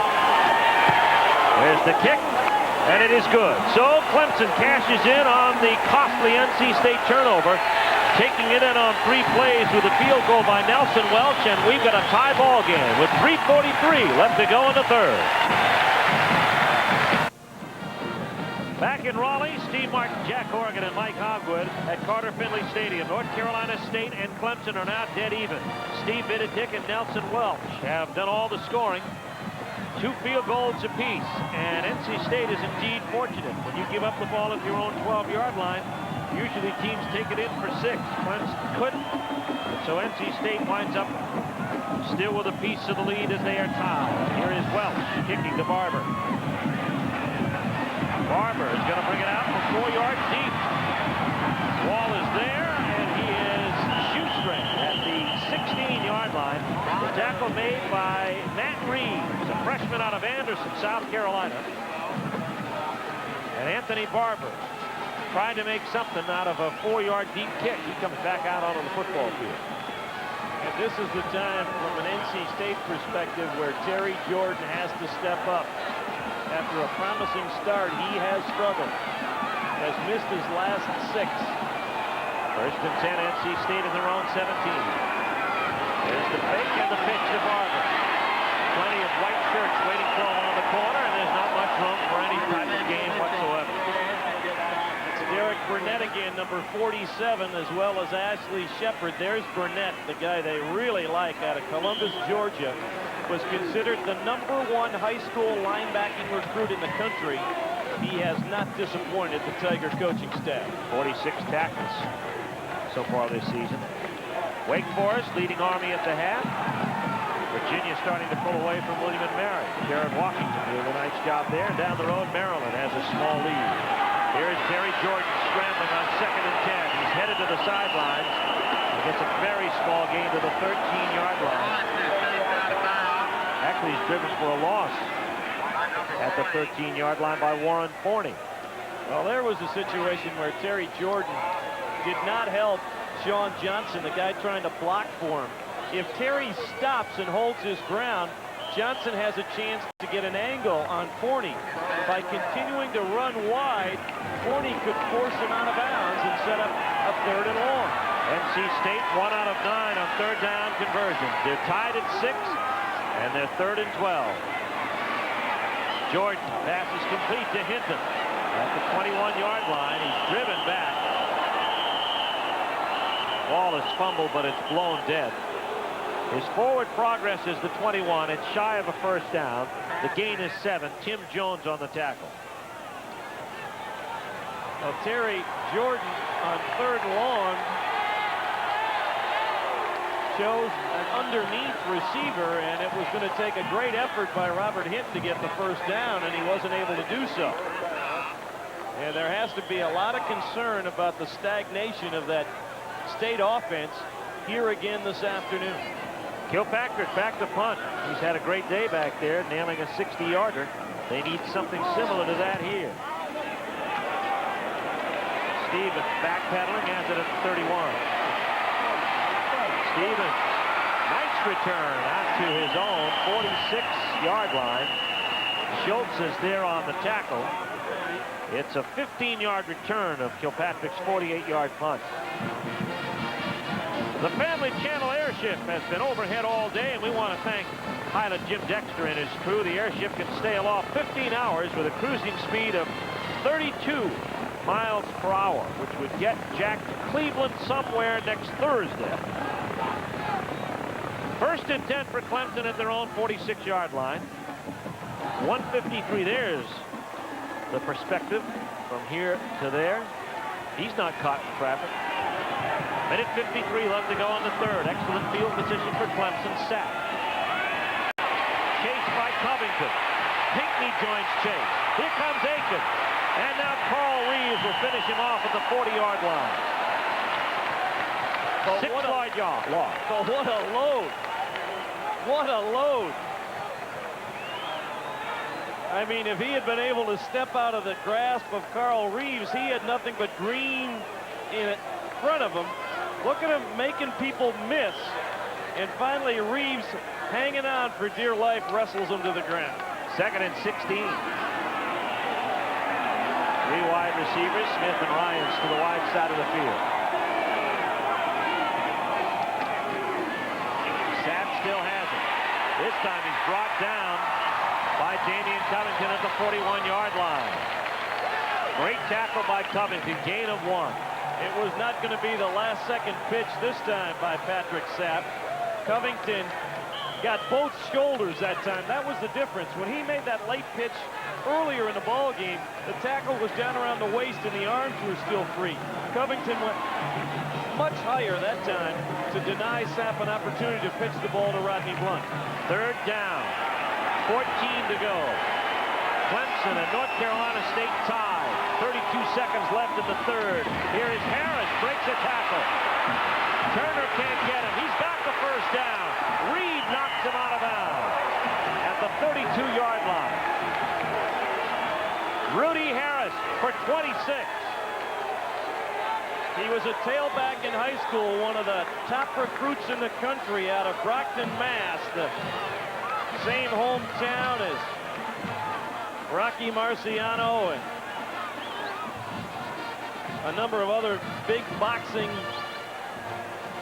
fighters. In fact, the high school team is called the Brockton High Boxers. Well, he pulled his way to the 32 that time.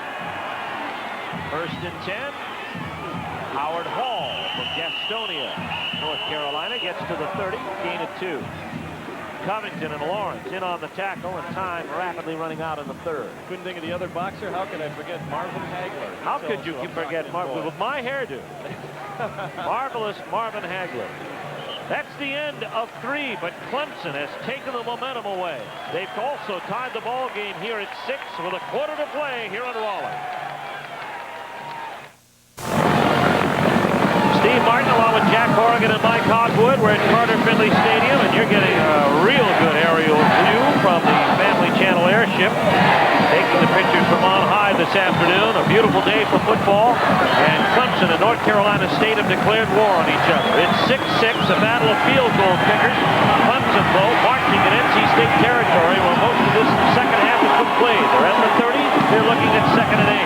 Patrick Sapp in to throw. Pass is zipped over the head of Derek Witherspoon. The flag is on the play. The indication is illegal procedure.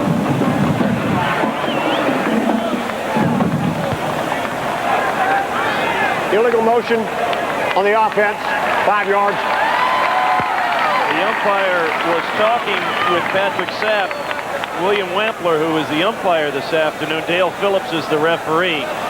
Sapp was moving away a little bit beforehand. Look at no yards on the ground to over 100 yards in the third period for Clemson. Of course, every time State has got positive yardage, on the next play they've turned around and lost yardage trying to run the ball. Despite that statistic, State's defense only yielded a field goal here in the third. Remember when we talked about clock maintenance? Did you see that? 11 minutes of the third quarter belong to the guys in orange and white. Third down and 13. Handoff goes to Rudy Harris. Harris fumbles the football. Ball still loose. Clemson, now NC State has it. Mike Reed.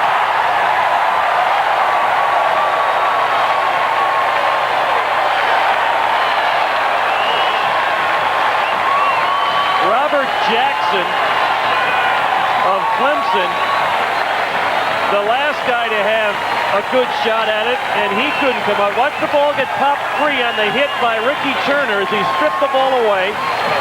At first it looked like State had it easily, then Robert Jackson tried to grab it, but Mike Reed had the sure hands to come up with the third Clemson fumble.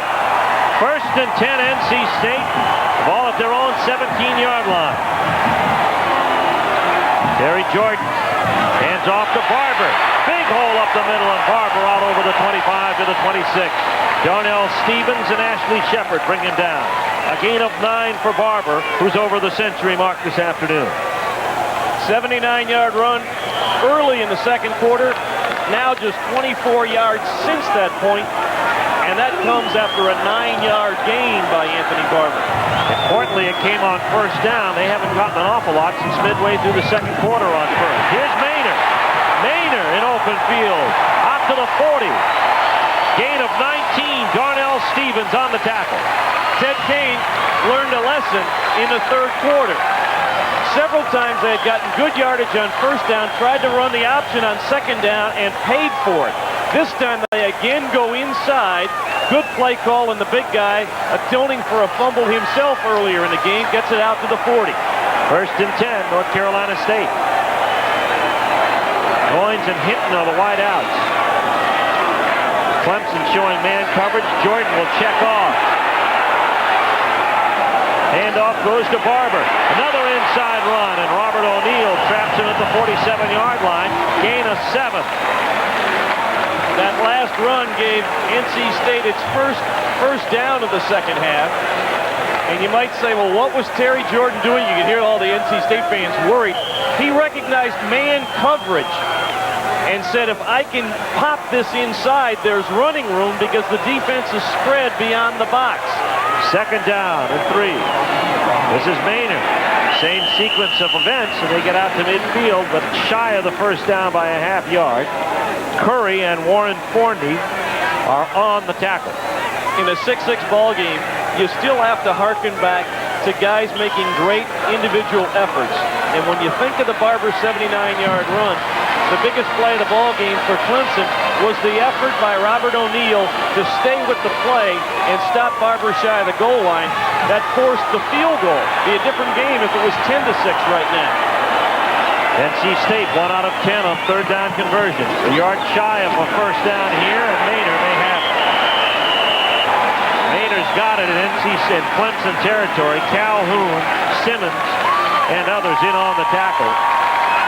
One of the best sprints of the day by Anthony Barber was to get to the sidelines so they could snap the ball because there were 12 men on the field for NC State, and Barber had to hustle off before the huddle time had expired, and it would have meant a costly penalty for NC State. Maynard comes out. Dallas Dickerson is in at fullback. A first and 10 at the Clemson 48-yard line.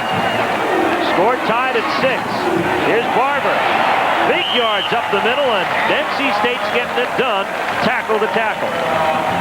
Well, NC State is not small themselves on the offensive front. Dallas Dickerson as well, the fullback, with some good lead blocking on the play. But you go on that right side where they've been going with Mike G and George Hegeman, they both go 290 and 330. So there's some beef there, too.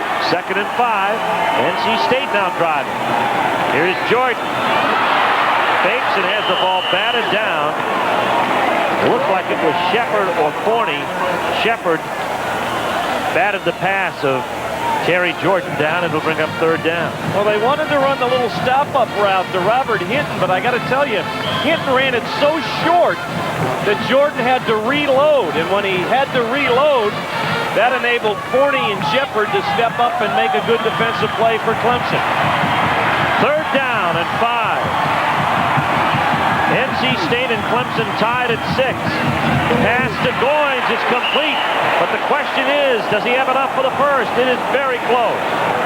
Neil Hours says it's a 1st down, but let's wait and see what the officials think when they spot the ball and bring on the change. It will be very, very close for Goins, who has been a clutch receiver but hasn't caught a ball since the 1st quarter of this football game. Let's look at the measurement. Nope. Didn't get it. Auer and the official disagree. Kenny Hatfield gave the charge to his defense to hold. The question now for NC State, do they go for it? They will. 4th and inches. They're at the Clemson 38.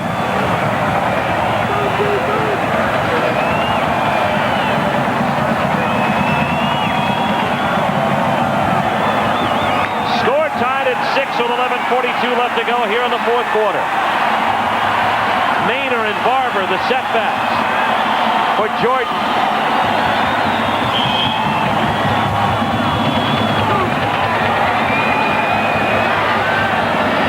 Jordan calls his own number. He's got the 1st down.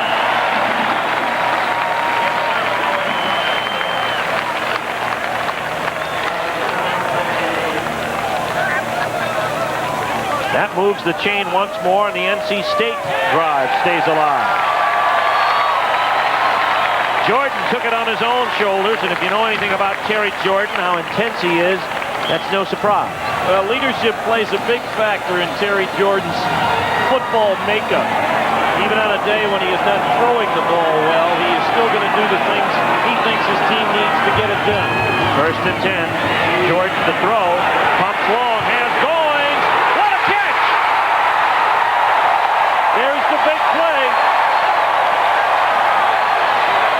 31 yards. With both outside linebackers blitzing, Simmons and Shepard were right in Jordan's face, and Eddie Goins, the sophomore out of Lakeland, Florida, with a spectacular grab. Watch what happens to Terry Jordan. Calhoun was also blitzing on the play. He goes down, never saw what happened. This is what happened. A great catch by Goins. 1st and goal at the 6. Here is Gary Downs. Gets to the 5 and wants more. They'll mark him at the 4-yard line. Jackson and Shepard are in on the tackle along with Lamarick Simpson. And it'll be 2nd down and goal. Eerily familiar to the last time State was down in close. Ran inside on 1st down. It didn't get much. Now they're in that in-between. Do we run it here or do we throw the ball? If we don't complete it, we definitely have to throw on 3rd down. 2 wide outs and 1 lone setback. Double tight end set for Jordan on 2nd and goal. Jordan has room to throw. Complete touchdown to Reggie Lawrence.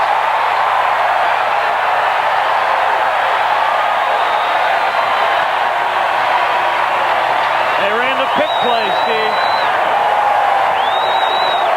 Every team does it. You send a guy in motion, you cross one guy to the inside, the motion guy goes to the outside, and the guy trying to cover him in man-to-man just can't get through the traffic. Viditic, perfect in 22, will attempt his 23rd. That will give NC State a 7-point lead. Kick is up and it is good. And the Wolfpack cash in. A well-organized drive that takes them into Clemson territory thanks to a big pass to Eddie Goins. Another one to Reggie Lawrence puts the Wolfpack up by 7. Watch the right side of your screen. Number 6, Ray Griffiths, is the wide receiver to the right side. He'll run a little curl route. He and Eric Jeter blocked the path of Norris Brown, number 23. He can't get to Reggie Lawrence in time. That's why NC State scored. It's a legal play, but it's right on the edge. On the cusp, as it were. The drive set up by Mike Reed's fumble recovery deep in NC State territory. Here's Viditic with a kick. And he sends Humphreys deep, 6 yards deep, and he's counseled wisely by Greg Hood not to come out. So Clemson will start 1st and 10 at their own 20-yard line. They're down by 7, 13-6. On the only touchdown of the day, a Reggie Lawrence 4-yard pass from Jordan at the 10:19 mark. It took them 4.5 minutes to execute. They went 82 yards in 12 plays. The big play setting it all up, of course, a 31-yard strike from Terry Jordan to Eddie Goins that got them inside the 5. Clemson has moved the football, but the 2 turnovers in NC State territory have been the biggest problem all day. And off up inside, Rudy Harris to the 25-yard line. Gain of 5 on the play, and David Merritt is in on the tackle for NC State. Again, with 10 minutes to play, while there's some urgency, it's not panic time on the part of the Clemson offense. They can continue to do what they've been doing because they've ground out lots of yardage. They just have to make sure this time that when they get down into state territory that they finish what they started. They've not been able to do that yet this afternoon. Last 2 times down inside the 20, they've missed on downs, and they fumbled the football. Here comes Patrick Sapp. Sapp to throw. He's going to air it out for Terry Smith. Double covered by Turner and Sebastian Sapp.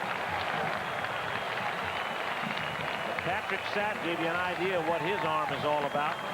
There's no doubt he has got great strength in that throwing arm, but NC State guessing right on that play on 2nd and 5. Sapp has yet to complete a pass this afternoon. That's why I said there's some urgency, but there's not panic yet.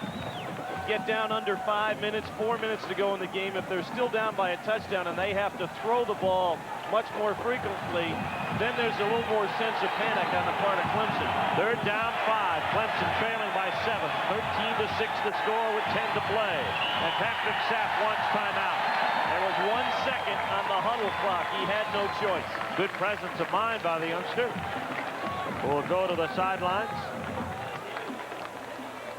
Well, we talked at the beginning of our football game about the 13 factor. It was unlucky for NC State. Right now, it looks pretty good if the defense can hold. If the defense can hold, they can end that problem. Well, see, they've been getting a little better each time. See, the first 2 13s were losses. The 3rd one was a tie. They're hoping the 4th one is a win. But keep in mind, a Clemson touchdown and a 2-point conversion could keep that 13 very unlucky for North Carolina State. Let's go to the sidelines once more, and Mike Hogwood. Well, you may see that's Eddie Goins, who has some ice on his shoulder. He heard it on that play that he made that great catch on. He's going to ice it about 5 minutes. Then he's going to put the pads on. Hopefully he'll be back out there next series. Well, the way Clemson's moving the ball, 5 minutes is what it'll take to get the ball back. But the Tigers are faced with an important 3rd down. Trailing 13-6, they're 3rd and 5. The ball is at the Clemson 25-yard line. The other reason why this is such a crucial game for North Carolina State, not only to stay in the hunt for 2nd place and the outside shot still in the conference behind Florida State if they can hold on and beat Clemson, but generally after you play Clemson, you are a banged-up football team because they are so physical. The way the schedule shakes out this year, State has a bye next weekend, so they'll have 2 weeks to heal up and prepare for another big game against Virginia. For Clemson, they know this is the time. They've got to keep that momentum going. They're running out of that precious commodity with 9:35 to play. 3rd and 5. Hall and Blunt are in the backfield. Clemson trailing 13-6. Sapp back to throw. Wants Blunt, his first completion. Washington gets him up. No gain, or actually a gain of 2. Clemson will have to send the punting unit on because of the great open field tackle of Dwayne Washington. Said earlier in the game that collectively this might be the best secondary in the conference. Not only do they cover passes so well, they're such good tacklers. Dwayne Washington had to make that stop or Rodney Blunt keeps the drive alive, and the junior is equal to the task. 4th and 3. Nelson Welch in to kick. Ricky Turner back to return it. Welch has pulled a 70-yarder today, and this is a nice one with hang time. Turner calls for the fair catch at the 34. 39 yards with plenty of air underneath it. No return, and North Carolina State will get the football back. And we certainly do appreciate the shots that you have seen this afternoon have all been courtesy of the Family Channel airship today. And Jim Dexter and company have given us a spectacular view of Carter Finley Stadium, the surrounding North Carolina State Fairgrounds, of the fair in its second week on a beautiful autumn day in Raleigh.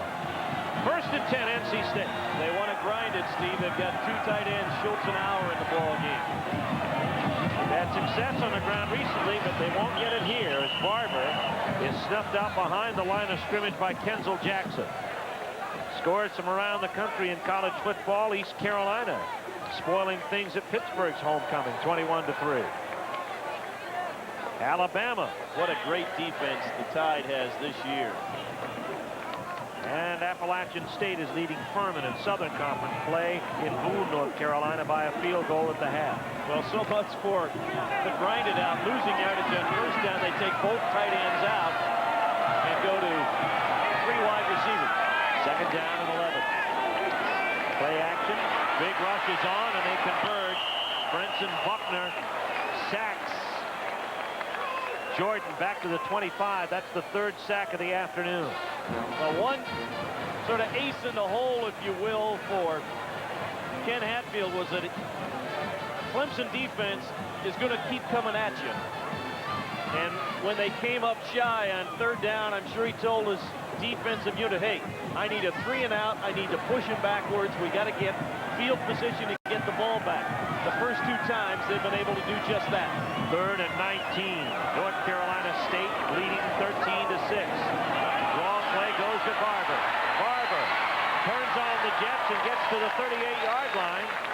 Tim Jones in on the tackle. He gets 13 of that 19 back and gets Tim Kilpatrick some punting room. That is exactly how big a play that was, even though they don't get the first down. Much different for Kilpatrick to punt this ball away from about his 30-yard line by the time he gets the ball into the air than punting it from deep inside his own 20-yard line. Darnell Stevens led the conference in punt returns last year, so he is a dangerous man. Kilpatrick has to get hang time. Stevens returned a punt for a touchdown last year against Maryland. 4th down on a low snap. Line drive and a returnable punt for Stevens.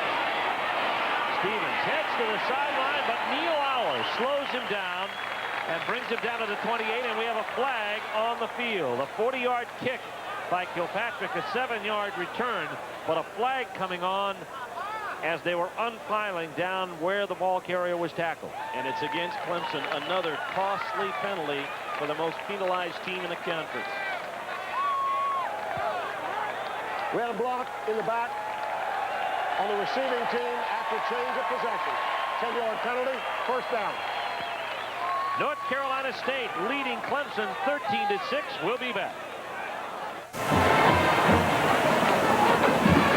Back here in the 4th quarter of play, Steve Martin, Jack Corrigan, Mike Hogwood. North Carolina State and Clemson not disappointing everybody with the closeness of the football game today. Clemson looking at 1st and 10 at their own 19-yard line. 6:32 to play. Clemson has only 1 timeout remaining. And they have got a youngster with just 1 completion on the day at quarterback. Patrick Sapp is his name. He's a true freshman from Jacksonville, Florida. Handoff goes to Rudy Harris, and Rudy Harris gets very little yardage. Battle is in on the tackle. Lars Schlitz, Malt Liquor Genuine Draft Game Summary. 3 turnovers for the Tigers, turning into 10 North Carolina State points. The time of possession, 30:08, and only 6 points to show for it. Anthony Barber has become the 5th leading ground gainer in NC State history with his 135 yards rushing today. And Ricky Logo and Carl Reeves have had outstanding days with 17 tackles.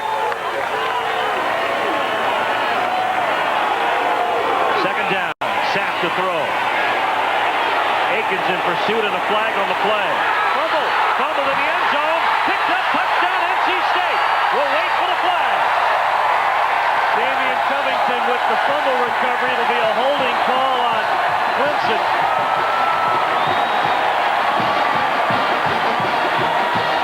The flag is at the 14. But if it's what we think it is, it won't matter.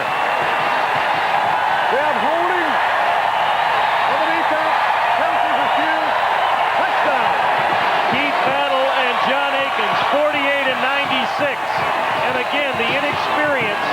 Akins was the guy being held. He in battle with the pressure, and Sapp turned with the ball outside. Akins jarred it loose, and Damian Covington, the sophomore from Berlin, New Jersey, with his first collegiate touchdown. Look at that smile. And NC State leads it 19-6 pending the outcome of Steve Viditich's point after.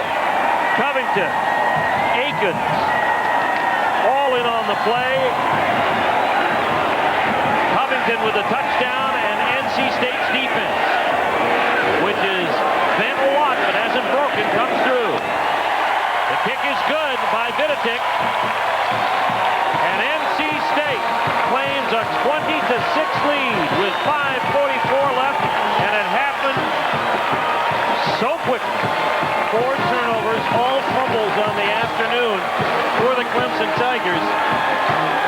For Ken Hatfield, the problem this afternoon, he is with his third-string quarterback, basically a true freshman who has got an awful lot of physical skills, but there's an awful lot to be said for experience that you can't buy except going through it. And Patrick here, when he felt the pressure, he's got to put the ball away. Watch as Battle grabs him. Watch him leave the ball out, trying to keep his balance. He's got to say, I'm going to take the sack. I can't risk losing the football. When he left it out wide like that, Akins was there to strip it away. Covington with his second fumble recovery. This one good for a score. Clemson has fumbled the football 5 times. 4 times NC State has cashed in with scores. 2 of them field goals, 2 of them touchdowns. Only once have they had to punt the ball away. The Wolfpack leading 20-6 with 5:44 left to go here in the fourth quarter. Viditich with a kickoff. Humphreys will let it go out. No, now he has to claim it. And now the official blows it dead, and it'll be a touchback.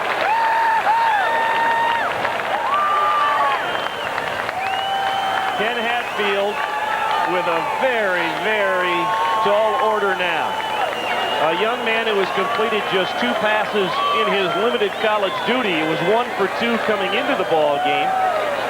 He's got a former quarterback turned wide receiver now as his backup quarterback, Lance Easton. But he really has to go with Sapp and figure some way for the youngster to come up with 2 scores in 5:44. And only 1 timeout. Screen pass. It is completed. Hall moves his way up to the 30, actually the 28-yard line, a gain of 8. And that might have been a confidence builder as Tyler Lawrence comes in on the tackle. Good call by Larry Vander Hayden right there. You've got a young guy struggling. You know the pressure is going to come now. So you call a screen. It's a safe pass. And give a lot of credit to Tyler Lawrence. If he doesn't make that tackle, there's a lot more running room. Second and short. Hand off. Goes to Hall once more, and he's going to be close to the first down. Either the 30. He's got it. First down for Clemson. We always talk about big play people. Well, for Ken Hatfield right now, his big play guy is Terry Smith, this superb wide receiver. They've got to figure out a way for the freshman Sapp to get the ball to number 24 there at the top of your screen. Lyons is at the bottom. A zip on cue. He throws it to the corner to Witherspoon. Tyler Lawrence covering on the play, but he didn't get a good throw on it. Logo put lots of pressure on Sapp. Of course, NC State can pin their ears back now. No doubt about it right now. Watch Ricky Logo come right up the middle against the double team as he steps around John Harris and Jeff Fortner. Sapp not able to deliver a good pass to Witherspoon. Now 2nd and 10. The Tigers back up to their own 30-yard line, trailing 20-6 here in the fourth. Sapp to throw once more. Throws to Witherspoon, incomplete. Would have been short of the first down. Sapp had to throw it while in the grasp of a lineman. And Derek Witherspoon was trying to keep an eye on the sideline as much as the football and just didn't have the total concentration. You always teach receivers have a sense for the sideline without looking for it. Look at catching the football first, then make sure your feet get inbounds. Derek couldn't quite get all of that, and as a result couldn't come up with a pass. Clemson 6 out of 16 on third down conversions today. Looking at 3rd and 10, trailing by 14. Sapp throws. It is incomplete, intended for Terry Smith. Sebastian Savage covering on the play. I don't know if Savage got a piece of that ball or not, but Terry Smith almost comes up with a remarkable catch. Another standing hold from the NC State faithful. Smith's vision might have been impaired by the diving Sebastian Savage. They were looking for the big guy. You could see he just wasn't ready for that ball. I bet Sebastian did get a piece of that. 4th down coming up, and Nelson Welch to punt it away. It's a line drive shot that drives Ricky Turner back. He called for the fair catch, and he'll get credit at the 15-yard line. 4:36 left to go in the fourth quarter of play. A 55-yard punt from Nelson Welch. No return. The Wolfpack leading the Tigers 20-6. Back in Raleigh on a sun-splashed late October day, and the North Carolina State Wolfpack trying to make it a day that they can remember. Leading Clemson 20-6 with 4:36 to go here in the fourth quarter. They have the football at their own 15. The clock is theirs to run with. Well, that wasn't it. Nope. Lots of movement as Terry Jordan waited for the snap. Everybody else knew where they were going, but Terry couldn't move until he got the ball. David Inman, who is the center.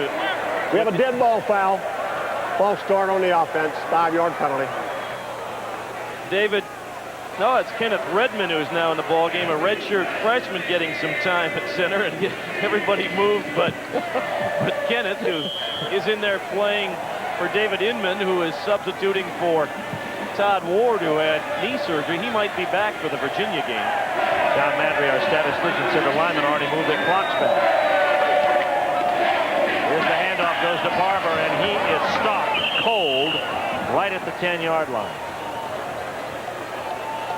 Right at the line of scrimmage. Tim Jones was the man who met him head on from Rock Hill, South Carolina. And Jones shaken up on the play. Ron Dickerson, the defensive, helmet to helmet. Some of the fans think Clemson is doing it to stop the time, but that was a big head knocker right there for Tim Jones. Ron Dickerson, the defensive coordinator for Clemson, says they really like what Tim Jones can do for you at inside linebacker. Watch the contact again, helmet on helmet. Boom. And Jones got the worst of it.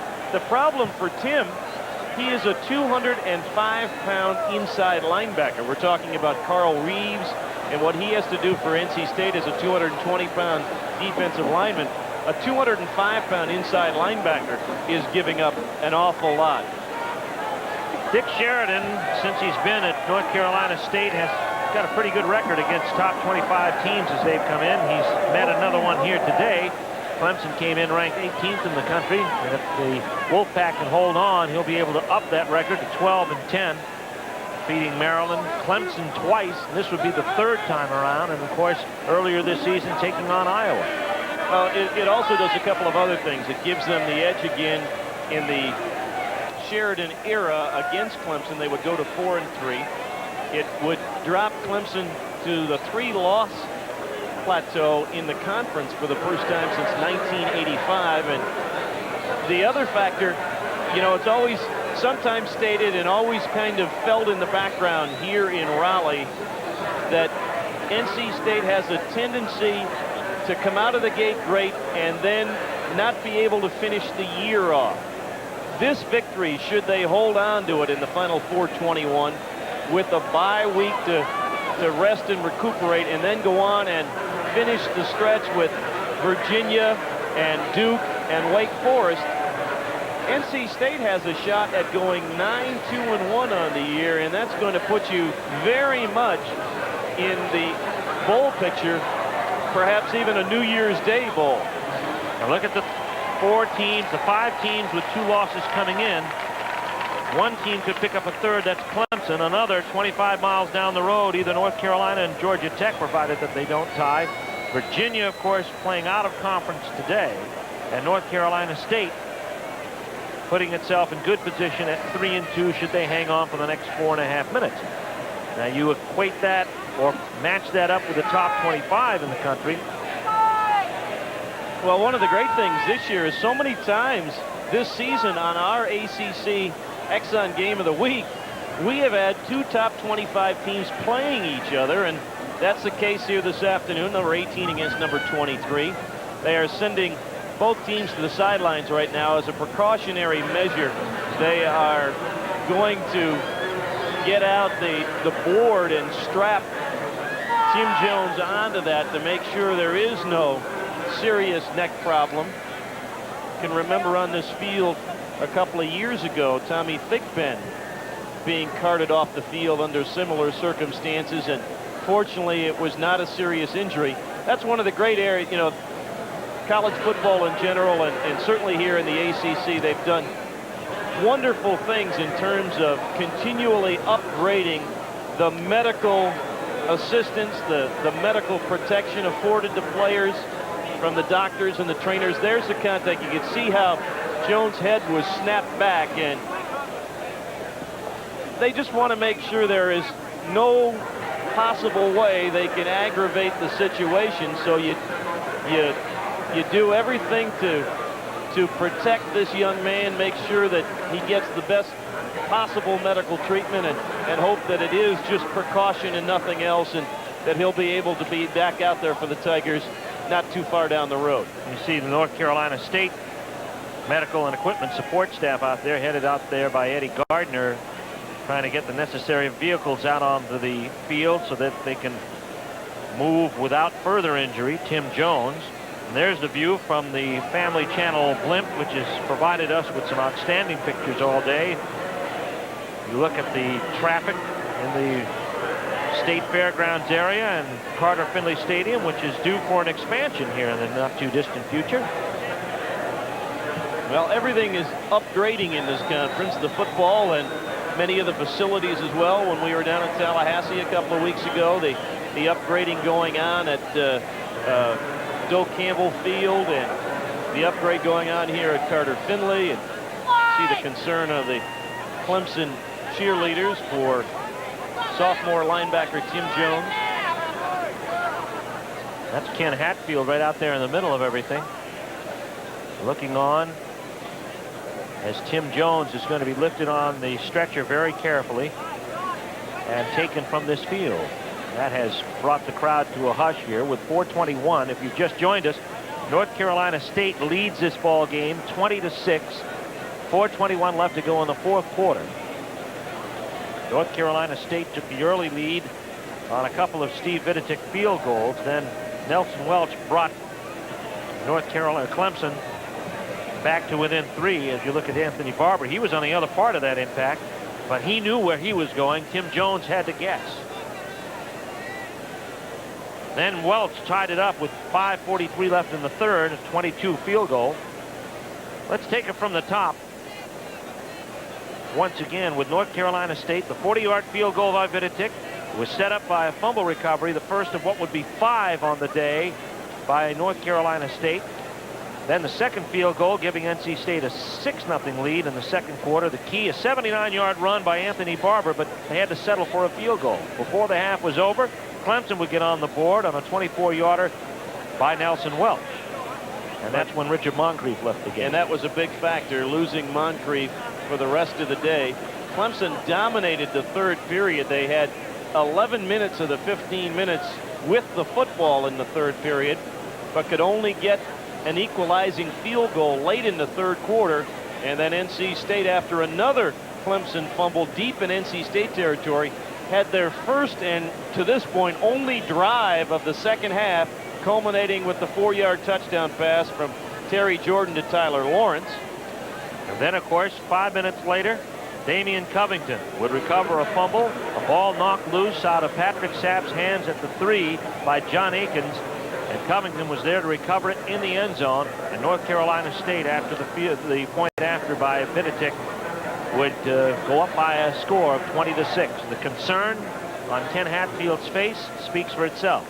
You know, I have a young man who transferred from up in Ohio over to Duke University. We went out to dinner last night, and he asked me what it was about the Atlantic Coast Conference that I enjoyed so much. And I said, quite frankly, it's the coaches of this conference. Not only are they good football tacticians, but they are men who really seem to genuinely care about their young men. The relationships, for the most part, in this conference between the players and the coaching staffs are outstanding. You don't hear talk of player mutinies and problems between coaching staffs and players. And certainly Dick Sheridan and Ken Hatfield, just 2 of the 9 head coaches and just part of a fraternity of coaches here in the Atlantic Coast Conference that the people in this area can be quite proud of. We'll get an update on Tim Jones as he is getting set to be taken from the field.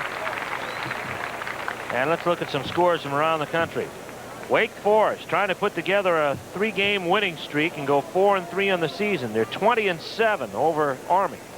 And Virginia, after being tied early in the second quarter against William and Mary, now up by 20 is Jared Washington playing for the injured Terry Kirby on his way to a 200-yard day. And elsewhere around the country, right down the road in Durham, Maryland leading Duke at the half. We're not surprised by 34 points in one half between those two. And I wonder how many passes were thrown in the first half of that ball game. Well, it's approaching 3:10, so and they're only at halftime. They'll be there till 6 tonight at Wallace Wade Stadium. Tim Jones being removed from the field after taking a direct hit to the helmet when he and Anthony Barber collided in the hole. There's Jones out of Rock Hill, South Carolina, a 6'1", 220-pound sophomore. Coming into the game with 57 tackles, 8 for lost yardage, 2 sacks and an interception. And he leaves the field. And again, we all hope that this was all precautionary, that there is not a serious problem for Tim Jones. If we can get an update on his injury, we'll try and do that before the conclusion of today's game. Well, Mike Hogwood is in the vicinity down there, and he'll be checking in with us, I'm sure, before this game is over. Back to action with North Carolina State. 2nd down and 15. They're at their own 10-yard line. They're in an area of the field, Jack, where they have to be very, very careful. Well, that's what Clemson has to hope for. Force another turnover. They have forced 1 today. They need to get the ball back twice and score both times to still have hope as the clock moves down to 4:10 to play.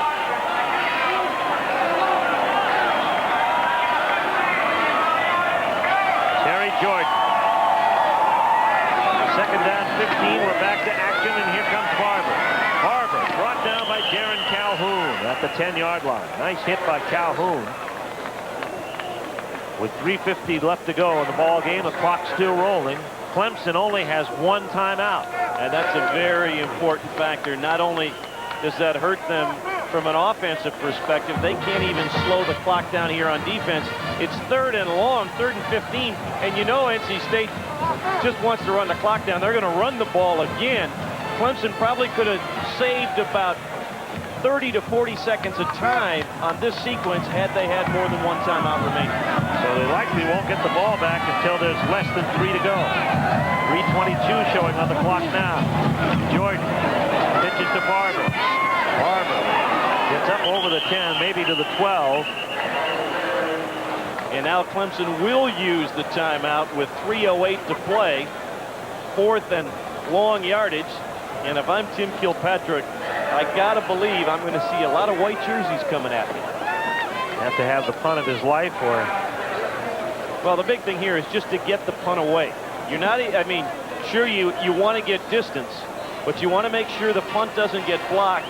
If you have any concern about the snap, you step out of the back end of the end zone and take the safety. You just don't want to give up the touchdown here. So Kilpatrick standing at his end zone. He's had a good day, averaging around 41. Clemson likely, as Jack indicated, will, there you see what he's done today, 42. That includes a 60-yarder. Clemson undoubtedly will put all kinds of pressure on the football here with 3:08 and no timeouts remaining now. Well, the other reason you can put all the pressure on, with the ball backed up so deep like this with him punting near the end zone, NC State has to keep everybody back. So even though you put pressure on, even if the punt gets away, Darnell Stevens is still going to have room to make a return because State's going to be late releasing off the line of scrimmage to cover the punt. Clemson will have good field possession when they get the ball back. The only risk for Clemson here is to rough the kicker. 10 men up for Clemson. Kilpatrick at the mouth of the end zone. 4th down at about 15.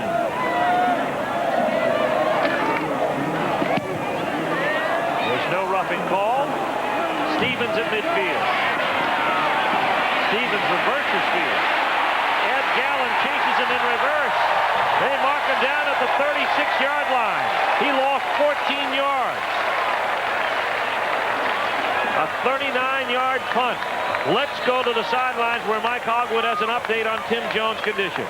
Steve, Tim Jones is going to be taken to the hospital. You see he's in the ambulance right beside me, but there is some good news. Most of that was a precautionary measure. He does have feeling, and he was awake and he was alert, so there is some cause to be hopeful that this is not that serious of an injury. A lot of precautionary measures, and certainly the Clemson trainers taking every precaution with Tim Jones. On 1st and 10, Patrick Sapp downfield, nearly intercepted by David Merritt. David Merritt took an interception away from Mike Reed. Mike Reed had that ball zoned. He was ready for it. David Merritt, the outstanding linebacker, see him right underneath Larry Ryans. I mean, he's going for the ball like he should, but you can see Mike Reed really had the better play on it. Merritt just didn't have any realization that his teammate was right behind him. Sapp 2 out of 12, 11 yards, 2nd and 10. Back to throw once more. Going for Smith. Covered there in the pattern by Dwayne Washington. That stops the clock with 2:43 left and brings up 3rd down. Unfortunately for Clemson this afternoon, maybe the play that has typified the day was Darnell Stevens losing 14 yards on the punt. Instead of being at the NC State 49, they're back at their own 37. Where it's 3rd and 10. 20-6 the score. North Carolina State leading Clemson. Clemson trying to make up 64 yards of real estate in a hurry. Sapp to throw. Incomplete, intended for Smith. Washington and Lawrence are in the vicinity.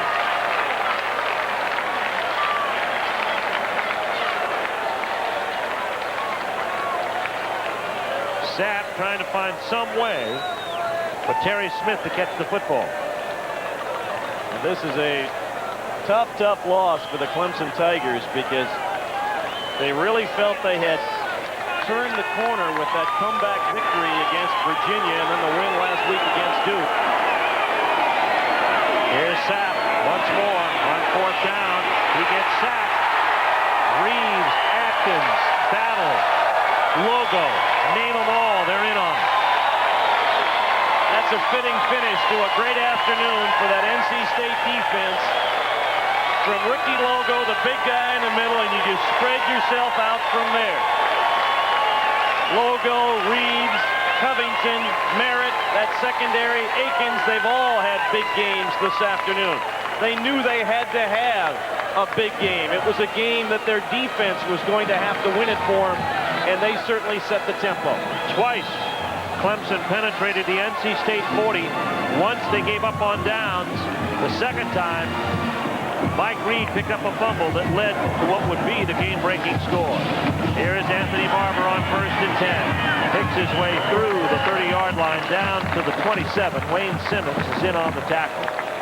And the clock will roll now, and Clemson can do nothing to stop it. Only the second time in the last 15 years, wow, that Clemson has dropped 3 games within the Atlantic Coast Conference. But again, it really exemplifies the change in this conference. Clemson, for so many years, the dominant team in this conference. Now, although Florida State is in the driver's seat this year, it's hard to say in the future if there is going to be the dominant run of one team. The rest of the conference has really come up considerably. Here is Jordan. Gives to Maynard. Maynard up over the 20-yard line, and he's got another North Carolina State first down. Ashley Shepard on the stop. That stops the clock with 1:40 left. They'll set the change, and the clock will spin again. You really look at this conference now, and there is not an easy game within the conference, although Wake and Maryland and Duke are struggling for victories. They have given people trouble. Wake Forest has played tough against folks. Maryland has given lots of people problems, and Duke has done the same. 1st and 10 for North Carolina State. They're at the 20. Maynard again, straight ahead. Curry is in on the tackle. They'll have to run one, maybe two more plays to make this official. And the Textile Bowl trophy is going to stay in Raleigh. And it'll stop a 3-year streak for the Wolfpack. Mike G still down. He's been hampered with injuries, but in his final year here at NC State, he was not going to miss the Clemson game and has put on a courageous performance to be out there. Well, the fact that Mike is even on the football field this year, he's had several shoulder surgeries. He's had some knee problems. He's been battling an ankle problem today. And right here, the pile rolls right up into Mike, and it looked like the left leg got pinned under the pile. Hopefully it's not too bad. He's up. We'll need some assistance. The trainers will need some assistance to get Mike off the field at 290 pounds. Next week on many of these same stations, our X on ACC Game of the Week will take you to Atlanta, where the Duke Blue Devils will take on the Georgia Tech Yellow Jackets, two teams that specialize in the unpredicted on an unpredictable Halloween afternoon. We hope you'll join us at 12 noon on most of these same stations. Get our first look on the network here of Duke this season. Randy Cuthbert having an outstanding season, a return to his form of 2 years ago. 2nd down and 8. North Carolina State now at the Clemson 16-yard line. Terry Jordan trying to run out the clock a little bit, but if they score, well, then that won't be that bad either. Maynard gets to the 16. 34 seconds, the clock moving. Clemson cannot stop it. Anthony Barber had himself a marvelous day today. 21 rushes, 140 yards, passing Billy Ray Vickers for 5th place in all-time career rushing yardage, over 2,200 yards in a North Carolina State uniform. Terry Jordan, 12 out of 21 and 105 yards, and a touchdown to Reggie Lawrence. 8 seconds. Delay of game is called. The Wolfpack headed to the field, but no, the clock will continue, and this game is over. North Carolina State measures itself with a win over the Clemson Tigers. You ask anybody in this North Carolina State lineup, and outside of the North Carolina game, this is the game that means most to them. And it has placed the North Carolina State Wolfpack in an excellent position with a 3-2 conference record and 3 conference games remaining and a week off. The North Carolina State Wolfpack will take advantage of it. And Mike Hogwood is down on the field with a victorious coach, Dick Sheridan. Boy, what a big win this was as far as the conference race and the bowl picture is all concerned, and for your team this year. Well, I was very proud of the effort we had today. Both defenses played tremendous football out there today, and we were able to put one good drive together in the 2 field goals, but really the key was the way we played on defense and stopped their running game. I thought in particularly Ricky Logo in the middle and just played a fantastic game. The defensive line as a whole really came through today. Well, I think it's probably the best we've played against the run all year. We knew we had to, but Carl Reeves and Ricky Logo and David Merritt, Damon Covington, Tyler Lawrence, Keith Battle, all those guys did good up there. What does a win over Clemson do for your football team? It's got to give you a lot of confidence now heading on. Well, you know, we won the first 3 games since we've been here, and they won the last 3, and we just figured it was our time, you know, to stop the streak that they had. And you know, I know that we needed this game for the standings in the conference and also for confidence. You know, we've lost. We had a loss and a tie this year where we just didn't take advantage of scoring opportunities, and this was the same type game, and this time we got the points on the board. All right, congratulations. Dick Sheridan, the winning coach of North Carolina State. We'll be back and talk with some victorious players here at NC State in just a moment. The Wolfpack victorious over the Tigers in Raleigh. was brought to you by the 1992 Exxon Atlantic Coast Conference Supreme Team. Be sure and cast your vote at Exxon. By BC for powerful pain relief. BC headache powder. No matter where you're hurting, nothing works faster than BC powder. By Schlitz Malt Liquor. Try new Schlitz Malt Liquor Genuine Draft. The draft that's more than a beer. You'll like it like this. And by Delta Airlines, with daily flights to business centers throughout Europe, Asia, and North America. At Delta, we love to fly, and it shows. At Carter Finley Stadium in Raleigh, the North Carolina State Wolfpack gets a key ACC win, 20-6 over the Clemson Tigers, snapping a 3-game losing streak at the hands of Clemson and upping their record to 6-2-1. We'll be back with more conversations with players here at Fieldside right after this word from your local ACC station.